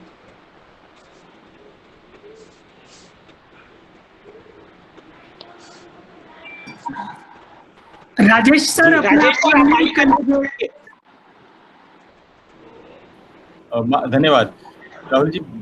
खुशी की बात है कि चाहे इसी संगोष्ठी से, लेकिन इस दिशा में पहला चरण इसको माना जा सकता है, और अनिल जी हमारे साथ हैं तो शायद शोध कार्य भी इस दिशा में हो सकेगा। जो मुख्य बात आपने कही बहुत अच्छी बात है कि हमें इस पर विचार और शोध करना चाहिए। कार्यक्रम को आगे बढ़ाते हैं और मैं श्री लक्ष्मी शंकर वाजपेयी जी को हस्तक्षेप करने के लिए निमंत्रित करता हूँ। जी बहुत बहुत धन्यवाद। और सबसे पहले मैं अनिल जोशी जी का आभार व्यक्त करूंगा इस आयोजन के लिए और मुझे इसमें शामिल होने के लिए। और इसके पहले मैं अपनी बात कहूं, मैं इससे पहले सत्र से ही जुड़ा हूं और उन सभी हिंदी सेवियों के श्रम और जो समर्पण है उसके प्रति अपना सम्मान व्यक्त करूंगा। अब बात आती है हस्तक्षेप की। तो राहुल देव जी ने जिस तरह विद्वतापूर्ण व्याख्यान दिया है उसके चलते मेरी तो रवि शर्मा जी के शब्दों में कहूँ तो बड़ी मुश्किलती पेश आएगी मुझे। लेकिन मैं एक आम आदमी की तरह, एक दुखी प्राणी की तरह, एक सामान्य हिंदी प्रेमी के नाते अपनी बात कहना चाहूंगा। और मैं ये कहूंगा जो असली बात है कि सबसे शुरुआत जो हो जाती है भारत में, देखिए मैं बहुत संक्षेप में अपनी बात कहूंगा, वो वहीं से हो जाती है जब वो बैठ नहीं पाता, जब वो चल नहीं पाता, लेकिन जरा सी उसमें चेतना आती है और माँ बाप उसको सिखाते हैं। मुझे नहीं लगता कि पूरे भारत के करोड़ों परिवारों में कोई हमेशा बच्चे को बताया जाता है कि बेटा तुम्हारी नोज कहाँ है, तो वो नाक पे हाथ उंगली रख दे तो वो गौरवान्वित हो जाते। ईयर कहाँ है, आइस कहाँ है, यहाँ से बुनियाद, इंग्लिश की बुनियाद यहीं पड़ जाती है। मैं यहाँ पर जब दिल्ली आया था और वो दृश्य मैं कभी भूल नहीं सकता कि मैं जहाँ पर जिस ठेले से सब्जी मंडी में, और गोद का बच्चा था, उसके गोद के बच्चे को अचानक से एक झापड़ पड़ता है। मैं हैरान हो जाता हूँ, बच्चे मुझे बहुत प्रिय हैं वो, क्योंकि बच्चे ने आम बोल दिया था तो पिता उसको पीट रहा था, कितनी बार बताए मैंगो बोला करो। तो ये तो हमारी बुनियाद है। आप इसमें इंग्लिश ही बढ़ेगी, इसमें यहाँ से हिंदी कहाँ से आए। आगे सिलसिला चलता है तो पब्लिक स्कूल, कॉन्वेंट स्कूल, जहाँ पर हिंदी बोलने पर जो है सजा दी जाती है। क्योंकि मीडिया में ये चीजें आ गई इसलिए अब खुले तौर पर तो नहीं है, लेकिन आज भी पूरे भारत के सारे पब्लिक स्कूलों में हिंदी बोलने पर मनाही है, बच्चा इंग्लिश में बोलता है। यही सिलसिला चलते चलते मैंने बताया मैं उसका भुक्तभोगी हूँ। मैं जब आकाशवाणी यहाँ दिल्ली आया ट्रांसफर होकर के, और ये FM चैनल की बात थी, तो जो 102.6 जो बुनियादी सबसे पहला भारत का है, जिसको अब हम रेनबो चैनल ना, वहाँ पूरी की पूरी इंग्लिश चलती थी। मेरी आत्मा जो है दुखी होती थी। लेकिन उसके बाद आप सोचिए कि फिर वो FM गोल्ड आया। जब मैं वहाँ पर था दिल्ली के, तो मैंने ये बहुत प्रयास किया कि FM गोल्ड चैनल, चूंकि वो रेनबो में युवाओं का मानते हैं तो चलने दीजिए। और लेकिन गोल्ड पे ये था कि भाई आधा तीतर आधा बटेरा मत करे। और वहाँ पूरे जब तक मैं रिटायर नहीं हुआ वो पूरा 24 घंटे हमने ये ख्याल रखा कि जहाँ हिंदी है वहाँ आप हिंदी बोलिए, अंग्रेजी की जहाँ। तो ये सिलसिला जो है ऐसा है जिसमें, जैसे मैं वहाँ 2016 में गया, इंग्लिश की बात करता हूँ, वहाँ पर मॉस्को में जितना हिंदी प्रेम मैंने देखा, वहाँ एक मैं नाम नहीं याद कर पा रहा हूँ, लेकिन उसने हिंदी प्रेम की वजह से एक भारतीय से उनका प्रेम हुआ और शादी हुई, और शादी टूटी तो वो इंग्लिश की वजह से टूटी। वो जो भारतीय था वो कदम कदम पे अंग्रेजी इस्तेमाल करता था, वो उसको टोकती थी। तो ये इंग्लिश का जो सिलसिला यहाँ पर, जैसे राहुल जी बता रहे थे, यहाँ वो तात्याना PhD करती, JNU से PhD कर रही थी। अब वो कहती थी कि हम यहाँ भोजनालय पूछते हैं तो लोग हमारी हंसी उड़ाते हैं। तो वो सारा कहानी आकर के यहाँ पर जुड़ती है कि जो ये अंग्रेजी का वर्चस्व जिस तरह हमारे साथ है, उसमें सारे अखबार लगे। अभी राहुल जी ने इस बात का जिक्र कर दिया है। अब देखिए, एजेंट से बुक टिकट कैंसिल होने पर OTP से मिलेगा रिफंड। अब ये जो विषय वस्तु, इसमें आप मान लो कि भाई इसमें तो मजबूरी है क्योंकि इसमें OTP आया है, रिफंड अलग। लेकिन अब शेल्टर होम में रह रही बच्चियां, बर्थडे मना रहे युवक की, कोयला ट्रांसपोर्टिंग जहां ढुलाई आराम से आ सकता है, ज्योग्राफी में उपलब्ध कोर्सेज वाइज स्कोप। अब हमें उनका आभार मानना चाहिए कि उसने उपलब्ध शब्द इस्तेमाल कर लिया, अवेलेबल नहीं किया। तो सब तरफ तो अंग्रेजी, अब चैनलों पर आ गया तो हर तरफ से जो है प्रहार तो वही है ना, रह गई हिंदी की बात। अब हिंदी की बात वही जो ये हमारे मुझसे पहले जो सज्जन कह रहे थे, सारी कहानी आकर के जुड़ती है रोजगार पे। जब तक हम इसको हिंदी को, क्योंकि जब तक हमारे सारे पाठ्यक्रम, जब तक ये MBBS रहेगा अंग्रेजी में, बीटेक रहेगा, चार्टर्ड अकाउंटेंसी रहेगा, सब कुछ इंग्लिश में रहेगा, तब तक आप कतई उम्मीद नहीं कर सकते कि हिंदी, सिर्फ वो जो हिंदी प्रेमी है वो अपना दुख व्यक्त करते रहें, जो करते रहें। लेकिन ये इंग्लिश तो राहुल जी कह रहे थे, मुझे नहीं लगता कि ये 20% राहुल जी बता रहे थे, वो 20% तो कुल मिला के बात यही आती है कि जिस तरह का जो अंग्रेजी का जो वर्चस्व है वो, उसके चलते आप ये उम्मीद करें कि इंग्लिश कभी घटेगी, उसकी तो आप बिल्कुल। और ये जैसे बालेंद्र जी ने एक बात बढ़ाई कि नई नई चीजें जो इस तरह आती रहती हैं, उसमें अब जो ये आ गई सारी टेक्निक की वजह से और मुसीबतें खड़ी हो गई कि वो ट्रॉल आ गया, नए नए शब्द, नई नई चीजें, तो वो तो आप कैसे इस सिलसिले को रोकेंगे। लेकिन मैं आज यहाँ पर जितने लोग यहाँ हैं मौजूद हैं, वो सब हिंदी के सिपाही हैं, हिंदी के योद्धा हैं और हिंदी के लिए काम करने वाले। राहुल जी ने जो आज बात कही है, इस पर बहुत गंभीरता से हम सबको विचार करने की जरूरत है। और फिर बात वहीं आती है कि हम कैसे हिंदी को ताकत दें, और वो ताकत मिलेगी उसके साथ यही कि अगर हम 70 करोड़ हिंदी भाषी 80 करोड़ वाले हैं, तो फिर उसमें हम सबको जुटना है कि फिर वो 500 किताबें क्यों छपें, तो वहां से ही ताकत मिलेगी। और ये 80 करोड़ में से हम मान लें कि 10% जो है, 90% जो है दरिद्र हैं, तो भी तो हमारे 7 करोड़ बचते हैं। तो ऐसा हिंदी का अखबार कोई क्यों ना हो जो करोड़ों में बिके, जैसे जापान का अशाई संबुन 1.5 करोड़ रोजाना छपता है। तो जरूरत यहाँ पर वो है कि हिंदी को लेकर के अभी भी हम सब बेतहाशा जो है वो काम करने की जरूरत है। और वो जब तक ये इसके चलते इंग्लिश को आप नहीं बढ़ने से रोक सकते और ये सिलसिला तब तक ऐसे ही चलेगा, तो हमें काम यही करना है कि हिंदी के लिए जो है और सक्रियता से, क्योंकि एक इतने विशाल विराट भारत में, और मुझे गड़बड़ सिर्फ भी लगती है कि जो अखबार वाले, खाली एक अखबार नहीं, सारे अखबार जिस तरह अंग्रेजी का प्रयोग कर, मुझे लगता है वो हिंदी इंग्लिश का अलग से चाहे तो वो वर्जन निकाले, अगर वो चाहते हैं कि वो उनका जो तर्क है कि वो युवाओं में जाना है और गैर हिंदी भाषी प्रांतों में उसको अखबार को पढ़ाना है, तो लेकिन हिंदी के नाम पे जो इंग्लिश आ रही है वो एक खतरनाक, एक जो है बहुत खतरनाक है, और इससे हिंदी का भयंकर नुकसान हो रहा है। राहुल जी ने सारी बातें कहती, मैं दोहराना नहीं चाहता, क्योंकि घूम फिर के इंग्लिश का मसला सिर्फ उतना है। वो राहुल जी की बात को मैं कह रहा हूँ कि जब तक कोई शब्द नहीं है तो ठीक है। लेकिन मैं ये देख रहा था, वो बाहुबली पिक्चर पीछे मेरे जो बैठे थे, वो नौजवान, वो लड़का 12th में पढ़ता होगा, 12वीं कक्षा में पढ़ता होगा, और वो बोल रहा है कि क्या, कि वो विद्रोह क्या होता है पापा, क्रोध क्या होता है, प्रतिरोध क्या होता है। ये सारी चीजें बहुत खतरनाक है। तो कहीं ना कहीं फिर से हम सबको मिलजुल करके और इस पर गंभीरता से विचार भी करना है। अंग्रेजी के वर्चस्व को खत्म करना है, हिंदी को ताकत देनी, हिंदी को रोजगार की ही भाषा बनाना है। संस्कृति के साथ तो वो जुड़ी है, वो तो दुर्भाग्य से संस्कृति से तो वो कट रही है, क्योंकि हिंदी के साथ, हर भाषा के साथ उसकी संस्कृति जुड़ी है। तो यही खतरा तो ये भी बड़ा है कि हम अपने जीवन मूल, हमारी संस्कृति से भी कट रहे हैं।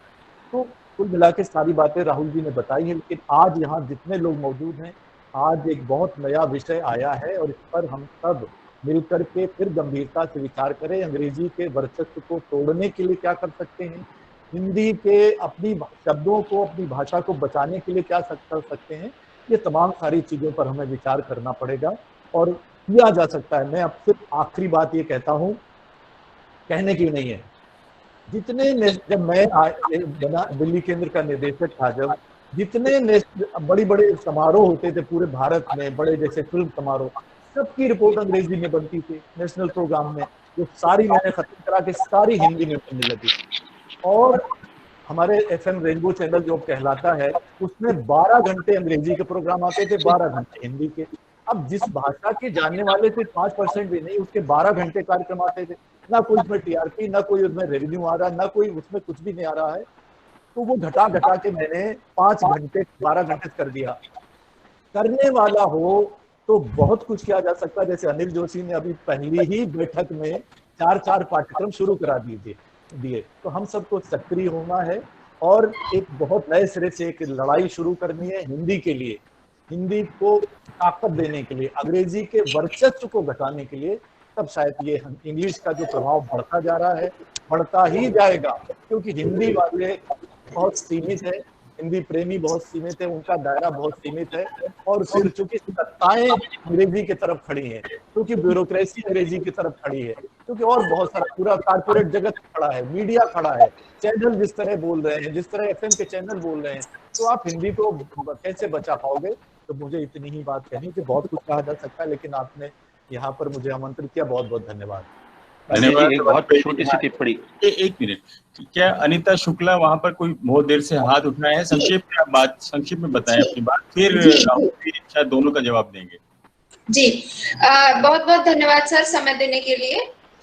राहुल जी, मैंने आपकी बात सुनी और आपकी चिंता में से सहमति जताते हुए मैं सिर्फ इतना कहना चाहूंगी कि अगर हिंदी के रोजगार केंद्रीय स्तर पर इस तरह से कुछ किया जाए कि हिंदी में रोजगार, हिंदी में प्रतियोगी परीक्षाएं हों और हिंदी पढ़ने वाले बच्चे या हिंदी का ज्ञान रखने वाले, सीखने वाले बच्चों को रोजगार मिले और अच्छे स्तर पर मिल रहा है, मैं वो भी समझ रही हूँ। तो ये जो प्रश्न उठ रहा है ना कि बच्चा शुरू से ही नोज कहना सीखता है, तो माँ बाप उसे नाक सिखाएंगे, क्योंकि उन्हें पता है नाक उन्हें रोजी रोटी देने वाली है, नोज नहीं देने वाली है। मैं सिर्फ ये एक अपनी बात जोड़ना चाह रही थी। दूसरी, आपने अपने वक्तव्य में कई जगह पे ये जोड़ा कि जो नवयुवक हैं वो इंग्लिश बोल रहे हैं।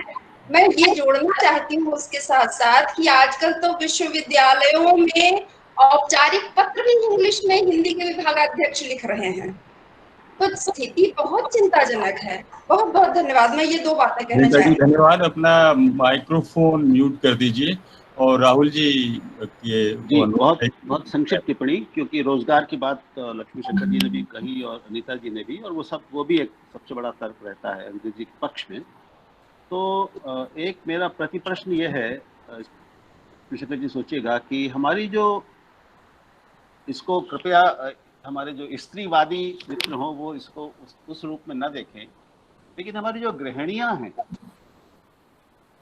या हमारे जैसे लोग, हमारे घरों में जिन लोगों को, पुरुषों और स्त्रियों को कोई रोजगार नहीं चाहिए, वो पर्याप्त अपनी उम्र में और जहाँ हैं घरों में या दफ्तरों में वो सुरक्षित हैं, उनको कोई नई नौकरियां नहीं करनी, नए रोजगार नहीं करने हैं, वो इंग्लिश क्यों बोल रहे हैं? ये रोजगार अकेली शक्ति नहीं है, अकेला तर्क नहीं है। अंग्रेजी का जो व्यापक सामाजिक प्रतिष्ठा का जो आयाम है, उसको अगर हम नहीं देखेंगे, जिसका रोजगार से कोई संबंध नहीं है, हमारी ज्यादातर गृहिणियों का रोजगार से क्या संबंध है? तो ये जो नोज बोलो, फिंगर डर्टी करो, नाइफ से काटो, इनको नौकरी नहीं चाहिए उन लोगों को, इन माओं को। तो ये नौकरी वाला जो, रोजगार वाला जो तर्क है, ये सीमित तर्क है। उसका दूसरा सवाल ये है और कि क्या कोई अपनी माँ को बदलता है क्या किसी आर्थिक लाभ के लिए? सही बात। क्या कोई अपनी पत्नी को बदलता है क्या आर्थिक लाभ के लिए? कोई दूसरी बहुत सुंदरी स्त्री हो तो उसके लिए पत्नी को बदलता है क्या कोई, या माँ को बदलता है?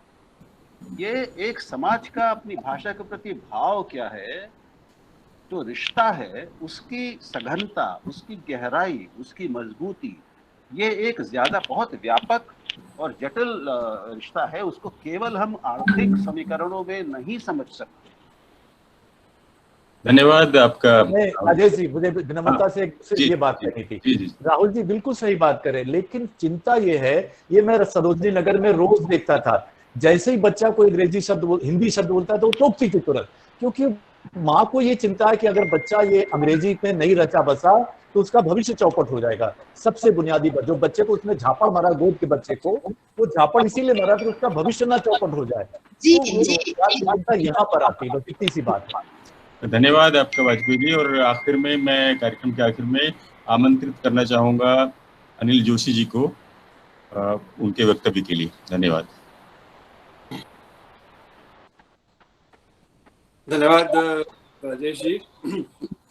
और जैसा वाजपेयी जी ने भी कहा कि राहुल जी का इतना प्रभावी और ज्ञानवर्धक वक्तव्य सुनने के बाद तो बहुत ज़्यादा कहने को शेष नहीं रह जाता।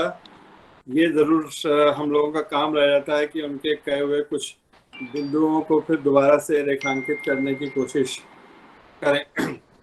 मुझे भी जो ऐसा लगता है कि एक शब्द जिसने काफ़ी डरा दिया है और जिसको बार बार मेरे मन में बार बार कौंध रहा है, तो वो शब्द था हिस्टोरिकल डेस्टिनी, जो राहुल जी ने एक शब्द इस्तेमाल किया। तो वास्तव में अगर ये हमारे देश की या हमारी भाषा की एक हिस्टोरिकल डेस्टिनी की तरफ हम बढ़ रहे हैं, ये कोई छोटी मोटी कोई घटना या वो नहीं है। ये जो मैकाले ने एक बात शुरू की थी, चाहे वो बार बार हमें रटी रटाई बात लगे, उस तरफ बढ़ रहे हैं। और राहुल जी ने गुरचरण दास जैसे एक उदाहरण दिए, जिन ऐसे लोग जो कि वास्तव में इस समय हमारे समाज का, जिनको ये माना जाता है कि वैचारिक रूप से नेतृत्व कर रहे हैं। और अगर ऐसे लोग ऐसे हैं जिन्होंने भाषा की कोई भी गंभीर किताब नहीं पढ़ी, तो मैं समझता हूँ कि वो जो हिस्टोरिकल डेस्टिनी वाली बात है वो वास्तव में हम उस तरफ बढ़ रहे हैं। ये राहुल जी ने भी कहा, मैं भी कुछ लेख इस बीच में मैंने जब पढ़े हैं जिसमें कोड मिक्सिंग की भी बात की गई भाषा विज्ञान की दृष्टि से। और राहुल जी ने ठीक ही कहा कि वो जो भाषा विज्ञानी जिस तटस्थ भाव से इस विषय का विश्लेषण करते हैं, उसमें हमारा कोई समाधान नहीं है। और ये कोई लैंग्वेज कॉन्टैक्ट वाला किस्सा भी नहीं है जो कि हो रहा है। ये तो हम मतलब मुझे ऐसा लगता है कि हम में से जो भी अंग्रेजी का प्रयोग नहीं कर पा रहे हैं, सामान्य मैं आज जो लोग हैं वो भाषा के प्रति एक विशेष भाव रखते हैं, अन्यथा मेरे को लगता है कि वो इसलिए नहीं कर पा रहे कि उतना वो बोल नहीं सकते। अगर उनको पूरी भाषा का स्ट्रक्चर पर अगर उनका अधिकार हो तो वो पूरी ही अंग्रेजी बोलेंगे, क्योंकि उनका अधिकार नहीं है। इसलिए वो कुछ शब्द जो शब्द उनके ध्यान में आते चले जा रहे हैं, उनको वो प्रयोग करने की कोशिश करते हैं। और स्थितियां वास्तव में जितनी बताई जा रही हैं उससे भी ज्यादा खतरनाक हैं। राजेश जी ने एक गीत का प्रयोग किया, अब पूरा का पूरा जो बॉलीवुड है उसमें मेरा बेटा भी मुंबई में है, वो कहता है कि वहाँ पर जो काम करने वाले हैं उसमें 90 से 95% लोगों को हिंदी पढ़नी नहीं आती, और वो हिंदी फिल्म इंडस्ट्री। और मतलब किसी भी क्षेत्र में चले जाएं तो आपको ऐसा लगेगा कि ये कोई एक मुझे ऐसा नहीं लगता इसका कोई एक आयाम, छोटा आयाम।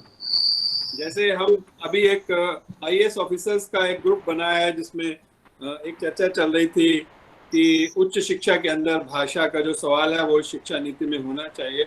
तो उसमें एक IAS ऑफिसर जो थी, उन्होंने कहा कि हमको बच्चों की जो भाषा है उस पर जोर देना चाहिए कि वो प्राथमिक जो स्तर पर जो भाषा है वो अंग्रेजी, वो अपनी मातृभाषा हो। परंतु ये उच्च शिक्षा वाली जो बात है, जैसे इन्होंने भी कहा, बालेंदु जी ने भी, कई लोग कहते हैं कि प्रौद्योगिकी के कारण से उसको हम प्रयोग नहीं कर सकते ज़्यादा। परंतु क्या है कि मैं ये मानता हूँ कि ये एक बहुत बड़ा एक सांस्कृतिक वो नहीं है, ये पूरा का पूरा एक समाज को ध्वस्त करने वाला कार्यक्रम है। जो बच्चे हैं, जैसे अभी वाजपेयी जी ने कहा कि जब हमको पता है कि इस बच्चे को IIT में जाना है, मेडिकल में जाना है, तो उसके पैदा होते ही अगर हमारा बस चले तो उसके गर्भ में ही हम उसको अंग्रेजी सिखाना शुरू कर दें। तो ये जो हमारी मानसिकता बन गई कि हमें पता है कि इसको कहाँ पर ले जाना है, और इसके लिए ये हमारा सारा उपक्रम है, चाहे माँ है चाहे पिता है। तो इसलिए वो रोजगार वाला जो मुद्दा है, मैं उसको कम महत्व का नहीं मानता। मैं मानता हूँ कि उसको तोड़ना पड़ेगा हमें। परंतु ये सिर्फ उतने, जैसे राहुल जी कह रहे हैं कि उतने से ही नहीं जुड़ा। जो बच्चे अंग्रेजी पढ़ेंगे, बचपन से ही अंग्रेजी पढ़ेंगे, वो क्या खाएंगे, क्या पिएंगे, क्या पहनेंगे, क्या देखेंगे, ये पूरा के पूरे समाज रचना को छूने वाला प्रश्न है। और हमको इसकी व्यापकता में देखना चाहिए।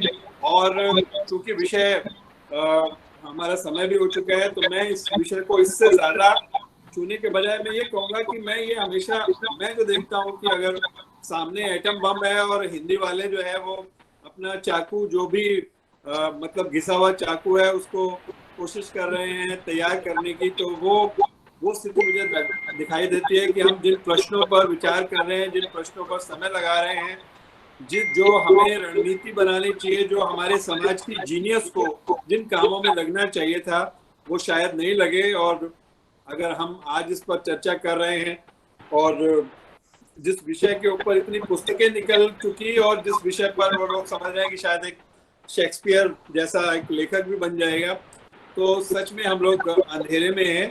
और हमारे जो जितने भी प्लेटफॉर्म हैं, चाहे हम संगोष्ठियां कर रहे हैं, चाहे हम लिख रहे हैं, चाहे हम शोध कर रहे हैं, हमें समस्याओं को उनके ठीक आयामों में समझना पड़ेगा और उसके लिए ठीक अपने समाज की, हिंदी भाषी समाज की, भारतीय भाषाओं को बोलने वाले समाज की एक रणनीति बनानी पड़ेगी। और हमारा ये कार्यक्रम भी उसी दिशा में एक कदम है। इस पर और इस भाषा के जो आयाम है वो अगले कार्यक्रमों में भी चर्चा होती रहेगी। और ये सब आयाम एक दूसरे से जुड़े हुए हैं, ऐसा नहीं है कि जो पहली बार कहा था वो तीसरे से नहीं जुड़ा। ये सब कुल मिलाकर, जैसे मैंने कहा, एक व्यापक जो भाषा समस्या है उसी के अलग अलग हम कह सकते हैं कि जो सिम्टम्स हैं, जो हमें लक्षण दिखाई देते हैं, वो हैं। और मैं समझता हूँ कि इस कार्यक्रम को अब समाप्ति की तरफ ले जाएगा। बहुत बहुत धन्यवाद अनिल जोशी जी। इस समय कोई सवाल तो नहीं आए हैं, मैंने देखा है कुछ टिप्पणियां आई हैं और तारीफ हुई है कार्यक्रम की। और सभी प्रतिभागियों को धन्यवाद देते हुए और वक्ताओं को धन्यवाद देते हुए औपचारिक रूप से धन्यवाद ज्ञापन के लिए मैं आमंत्रित करना चाहता हूं श्री पद्मेश गुप्त जी को, जो ब्रिटेन में हिंदी सेवी हैं और हिंदी के लिए बहुत काम करते हैं। और वे हमारे जो वैश्विक हिंदी परिवार है उसके प्रमुख पदाधिकारी हैं और ब्रिटेन में ऑक्सफोर्ड बिजनेस कॉलेज के निदेशक हैं। तो पद्मेश जी कृपया आप एक छोटी सी बात पद्मेश जी के कहने से पहले कि पद्मेश जी जो है वो उनका विदेशों में हिंदी मीडिया वाले, जब हम विषय की बात कर रहे थे तो लगभग 15-20 साल तक एक पुरवाई जैसी पत्रिका, जो शायद विदेशों में निकलने वाली सबसे महत्वपूर्ण पत्रिका थी, उसका उन्होंने संपादन किया था। पहले सत्र में किसी के कारण से वे नहीं बोल पाए, तो अगर कोई टिप्पणी पद्मेश जी पहले सत्र से जुड़ी भी देना चाहें तो उसका विश्वास। धन्यवाद अनिल जी, धन्यवाद आप सबका। कि आज सबसे महत्वपूर्ण बात और एक जवाहर कर्नावट जी की मुझे लगी कि वो मीडिया वाले कार्यक्रम का संचालन करते करते आए और उन्होंने ये भाषा विमर्श का विषय प्रवर्तन किया, वो भी बड़ा सुंदर। तो बहुत बहुत धन्यवाद और आभार जवाहर जी का। और मीडिया वाला जो कार्यक्रम हुआ उसमें सुमन घई और रोहित जी हैप्पी, अनिता बरार जी ने ऑस्ट्रेलिया, न्यूजीलैंड और अपने देशों की बात तो की ही, और रवि शर्मा जी ने ब्रिटेन में जो रेडियो से संबंधित अपने अनुभव हैं वो हमारे साथ अवश्य बांटे। लेकिन मैं संक्षिप्त में ये अवश्य कहना चाहूँगा कि जो जवाहर कर्नावट जी ने उस पर टिप्पणी भी की थी कि ब्रिटेन या किसी भी देश में अगर हम जब मीडिया और पत्रकारिता की बात करते हैं तो उसे हम 2-3 भागों में हमें बांटना चाहिए। अब एक तो मीडियम है रेडियो टेलीविजन का, दूसरा है प्रिंट मीडिया जिसमें पत्रिकाएं और पत्र और अखबार निकले हैं, और तीसरा जब इंटरनेट का दौर आया। तो रवि जी ने रेडियो के अनुभव तो बताए और जवाहर जी ने कुछ प्रिंट मीडिया के बारे में भी बताया। उसके साथ साथ जो ऐतिहासिक प्रवासिनी या चेतक के बाद एक हिंदी पत्र का मैंने संपादन और प्रकाशन किया था 5 वर्षों तक, इसने से पुरवाई का स्वरूप लिया जैसा अनिल जी ने बताया। अमरदीप अखबार यहाँ से काफी वर्षों तक निकला, और साथ में 2000 के दशक में अनिल जी के साथ हम लोगों ने प्रवासी टुडे पत्रिका का प्रकाशन आरंभ किया। और प्रवासी टुडे पूरे विश्व में की एक महत्वपूर्ण पत्रिका के रूप में उभरी, जो हिंदी और अंग्रेजी दोनों माध्यमों पे थी, और फिर प्रवासी दुनिया वेबसाइट तक पहुंची। इस प्रकार की बहुत सी ऐसी कहानियां और वर्णन और अनुभव हैं जिनके ऊपर पूरा एक अलग कार्यक्रम किया जा सकता है। तो मैं समस्त मीडिया सत्र में जिन लोगों ने आज शिरकत की उन सबका आभार व्यक्त करता हूँ। और भारत से अलका सिन्हा जी और अमेरिका से शैलजा सक्सेना जी ने उसका जो संयोजन किया, आपका भी बहुत बहुत आभार। और अनिल शर्मा जोशी जी, आप यहाँ पर केंद्रीय हिंदी संस्थान के उपाध्यक्ष के रूप में और हिंदी वैश्विक हिंदी परिवार के संस्थापक और इसकी परिकल्पना करने पर आपका बहुत बहुत आभार। आप मैं नहीं समझ पा रहा हूँ किस प्रकार से आप सारा समय निकाल कर इतना एक्टिव रहते हैं, इन कार्यक्रमों में भी आ जाते हैं और व्हाट्सएप ग्रुप पे भी अपनी पूरी निष्ठा के साथ और अग्रसर होकर उस पर काम कर रहे हैं, पूरा फोकस होकर, और उधर इतनी बड़ी जिम्मेदारी, आपका बहुत बहुत आभार। राहुल देव जी इस प्रकार से हमेशा निरंतर हम लोगों को एक, मैं कहता हूँ, अंतर्राष्ट्रीय नेतृत्व, आध्यात्मिक नेतृत्व देते चले आ रहे हैं। और आज भी आपने ये इंग्लिश के पक्ष और विपक्ष की बात करते हुए एक नए स्वरूप को भाषा विवश में प्रस्तुत किया, और उसमें लक्ष्मीकांत वाजपेयी जी ने भी जो अपनी बात कही और अपनी एक जो पीड़ा है हमारे साथ साझा की, बांटा, उसमें मैं एक बात अवश्य कहना चाहूँगा कि मुझे लगता है कि ये वैश्विक समस्या है या वैश्विक ट्रेंड चल रहा है पूरी दुनिया में भाषाओं को लेकर, और हम लोग भारत में रहकर भारतीय भाषा को सिर्फ अंग्रेजी भाषा के साथ ही देखते हैं अधिकतर, और अंग्रेजी भाषा से वो उसका तो कम्पीट करने की कोशिश करते हैं, कंपेयर करने की कोशिश करते हैं। लेकिन मैं यहाँ पर बताऊँ कि हम सब जानते हैं कि ऑक्सफोर्ड डिक्शनरी बहुत सी हिंदी भाषाओं को, शब्दों को जो उसमें समाहित करती आ रही है, लेकिन उसके अलावा अगर आप यहाँ ब्रिटेन में गली में बाजारों में जाए तो भिंडी, मूली, चना, दाल, ये सब अब अंग्रेजी शब्द बन चुके हैं। वो ओकरा नहीं कहते, लेडी फिंगर नहीं कहते, वो भिंडी कहते हैं, वो मूली कहते हैं, और अंग्रेजी सुपरमार्केट में लिखा भी उसमें होता है कि ये भिंडी है और ये मूली है। तो इस प्रकार से समोसा है। अब जैसे राहुल देव जी ने एक उदाहरण पेश किया कि वो कंठ लंगोट, वो टाई है, उसका ये मजाक है। इसी प्रकार से अगर उसको मैं यहाँ पे कंपेयर करूँ तो समोसा को इन्होंने कोई नया नाम नहीं दिया गया कि ये ट्रायंगुलर पैटीज है, वो समोसा ही है। वो अंग्रेजी उपन्यास, अंग्रेजी अखबार, उसमें समोसा ही लिखा जाता है। तो इस प्रकार से एक शब्द है हमारा, शब्द नहीं कहूँगा, एक वो चला आ रहा है बचपन से, भारत में जितने निमंत्रण कार्ड छपते हैं उसमें लिखा होता है RSVP। अब RSVP का फुल फॉर्म कितने लोगों को पता है? ये पता होता है कि RSVP लिखा है तो उसमें उनको टेलीफोन करके या पत्र से सूचित किया जाए कि हम आएंगे या नहीं आएंगे। RSVP असल में अंग्रेजी नहीं, ये फ्रांसीसी शब्द है, ये फ्रेंच है। रिपोंडे सी यू प्ले, रिपोंडे मतलब रिस्पॉन्स, सी यू प्ले वहाँ प्लीज को कहते हैं, इफ यू प्लीज, तो वो RSVP। इसी प्रकार अंग्रेजी में न जाने कितने यूरोपीय शब्दों का इस्तेमाल होता है। रेस्टोरेंट है शब्द, जिसको अंग्रेजों ने रेस्टोरेंट कर दिया, रेस्टोरेंट फ्रेंच शब्द है, रेस्टोरेंट कर दिया, और फिर भारत में उसको अलग अलग प्रकार से लिखा जाता है। तो ये एक वैश्विक समस्या है भाषा की, और अंग्रेज लोगों के बीच जब यहाँ पर आप बैठिए तो वो भी इस बात से कहीं ना कहीं उनके अंदर यह पीड़ा शुरू हो गई है कि अंग्रेजी भाषा में अंग्रेजी शब्द कम होते जा रहे हैं, और भारतीय भाषाओं के शब्द अरबी, फारसी, फ्रेंच, रोमानिया, सब उसमें इसके अंदर आते जा रहे हैं। तो अंग्रेजी भाषा भी वो अंग्रेजी भाषा नहीं है जो शेक्सपियर की भाषा थी या कीथ और वर्ड्सवर्थ की भाषा थी। अब आप आज आके जब अंग्रेजी साहित्य पढ़े, उसमें न जाने कितने दुनिया भर के शब्द आ रहे हैं। तो मैं केवल ये एक अपना दृष्टिकोण रखना चाहता था कि एक वैश्विक समस्या है जो चल रही है, और लेकिन हिंदी में क्योंकि भारत में उसका कारण अलग है, इसलिए हमारे लिए ज़्यादा गंभीर हो जाती है। और जैसा अनिल जी ने कहा कि वो मानसिकता और वो जागरूकता नहीं है, और हम अंग्रेजी को क्लास की भाषा मान के चल रहे हैं और प्रगति की भाषा मान के चल रहे हैं, उसमें जो अपनी भाषाओं को भूलते जा रहे हैं, उसका सर्वनाश करते जा रहे हैं, वो चिंता का विषय है। और मैं इस अंतर्राष्ट्रीय संगोष्ठी की, जैसा मैंने पहले भी कहता आया हूँ कि इससे सबसे बड़ी उपलब्धि है कि सिर्फ ये वैश्विक या अंतर्राष्ट्रीय गोष्ठी नाम के लिए नहीं है, इसमें हर गोष्ठी में दुनिया भर से लोग जुड़ते हैं और पूरी अपनी कर्मठता के साथ इसमें काम भी कर रहे हैं। आज भी शैलेश शुक्ल जी सजन ऑस्ट्रेलिया से, श्रद्धा जी सिंगापुर से, मोहन बहुगुणा जी भारत से, इसमें इसकी सारी तकनीकी सुविधाओं में लगे रहे कि ये कार्यक्रम पूरी सुचारू रूप से, करीब ये 5-6 घंटे चलने वाला कार्यक्रम, 3.5-4 घंटे चलने वाला कार्यक्रम शायद विश्व में एक कार्यक्रम है जो सुचारू रूप से हर सप्ताह चल रहा है और निरंतर चलता रहेगा। हम हिंदी भवन का आभार व्यक्त करते हैं जिन्होंने इसकी इतनी सुंदर पोस्टर बनाए, और विश्व भर की जो संस्थाएं हमारे साथ जुड़ी हुई हैं, इसमें अक्षरम है भारत से, हिंदी भवन भोपाल से, ब्रिटेन से Vatayan, Hindi writers guild Canada से, झिलमिल अमेरिका से, विशंबरा अमेरिका से, सिंगापुर संगम और कविताई सिंगापुर।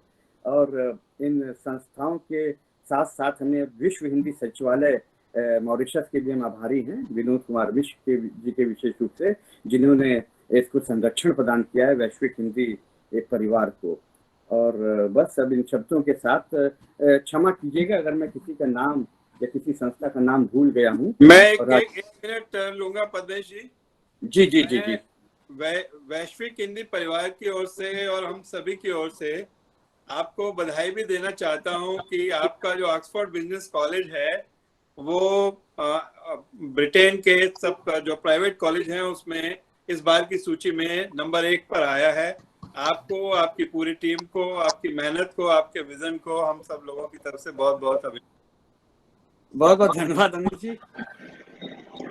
लॉकडाउन खुलने पर 2 पार्टियां ड्यू है जी, एक शर्मा जी, अनिल शर्मा जी की तरफ और एक गुप्त जी की तरफ।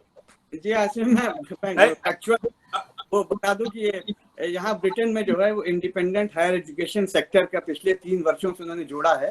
पहले सारे यूनिवर्सिटीज की रैंकिंग करते थे, पर हायर एजुकेशन में पिछले 3 वर्षों से हमारा ऑक्सफोर्ड बिजनेस कॉलेज नंबर 6वें स्थान पर रहता था, 6th रैंक पर पिछले सप्ताह हम नंबर 1 स्थान पर पहुंचे हैं।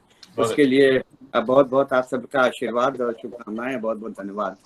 तो इन शब्दों के साथ मैं एक मिनट पद्मेश जी, मुझे भी नहीं पता था कि हमारे सुपरस्टार रवि जी जो हैं वो दूसरे सत्र में भी बने हुए हैं। रवि जी, अगर आप जो वो हरियाणा वाली कमेंट्री है, अगर मैं उसमें एक वाक्य बोला था आपने, अगर थोड़ा सा बोल दें तो मेरे ख्याल से सब लोग मुस्कुराते हुए ये गोष्ठी समाप्त होगी। बहुत बढ़िया जी। हाँ, मैंने देखा था कि एक कार्यक्रम में चौधरी बंसीलाल जो है वो अतिथि थे, तो उनका इतना बुरा हाल हुआ हंस के, जो हरियाणवी समझते हैं बड़ा एंजॉय करते हैं, तो उसमें नाम से नहीं बुलाते बल्कि उनकी जाति से या और पहचान से ऐसे बुलाते खिलाड़ियों को। पहला मैं देखने लग रहा, सुनाई का चाला गिंडो लेके गिंडो बगाव का खाजी कुतिया की राड़ पेंट कर रगड़ता है श्यामी खुटिया के ताने ताकि और भरतू खड़ा से श्यामी मोगरी ले खेल लगा नाई के ना हंगा ला के आंख मीच कर दांत बीच के जिसी गिंडो बगाए मारी छापी मड़ाका उठाए गिंडो गई बॉडी जानकारी चांद खाकर मेरे बच्चे ने गिंडो की रेल बना दी। बहुत अच्छा। that was the commentary style and it's pure in Haryana। बहुत cool। तो औपचारिक रूप से समाप्त करते हैं कार्यक्रम। अगली बैठक तक आप सबसे विदा। बहुत बहुत धन्यवाद सर। बहुत बहुत धन्यवाद। आयोजन समिति के सदस्यों से निवेदन है कि अगर समीक्षा बैठक हम इसके तुरंत बात कर लें, संभव है अनिल सर? थक गए सब लोग बहुत ज्यादा।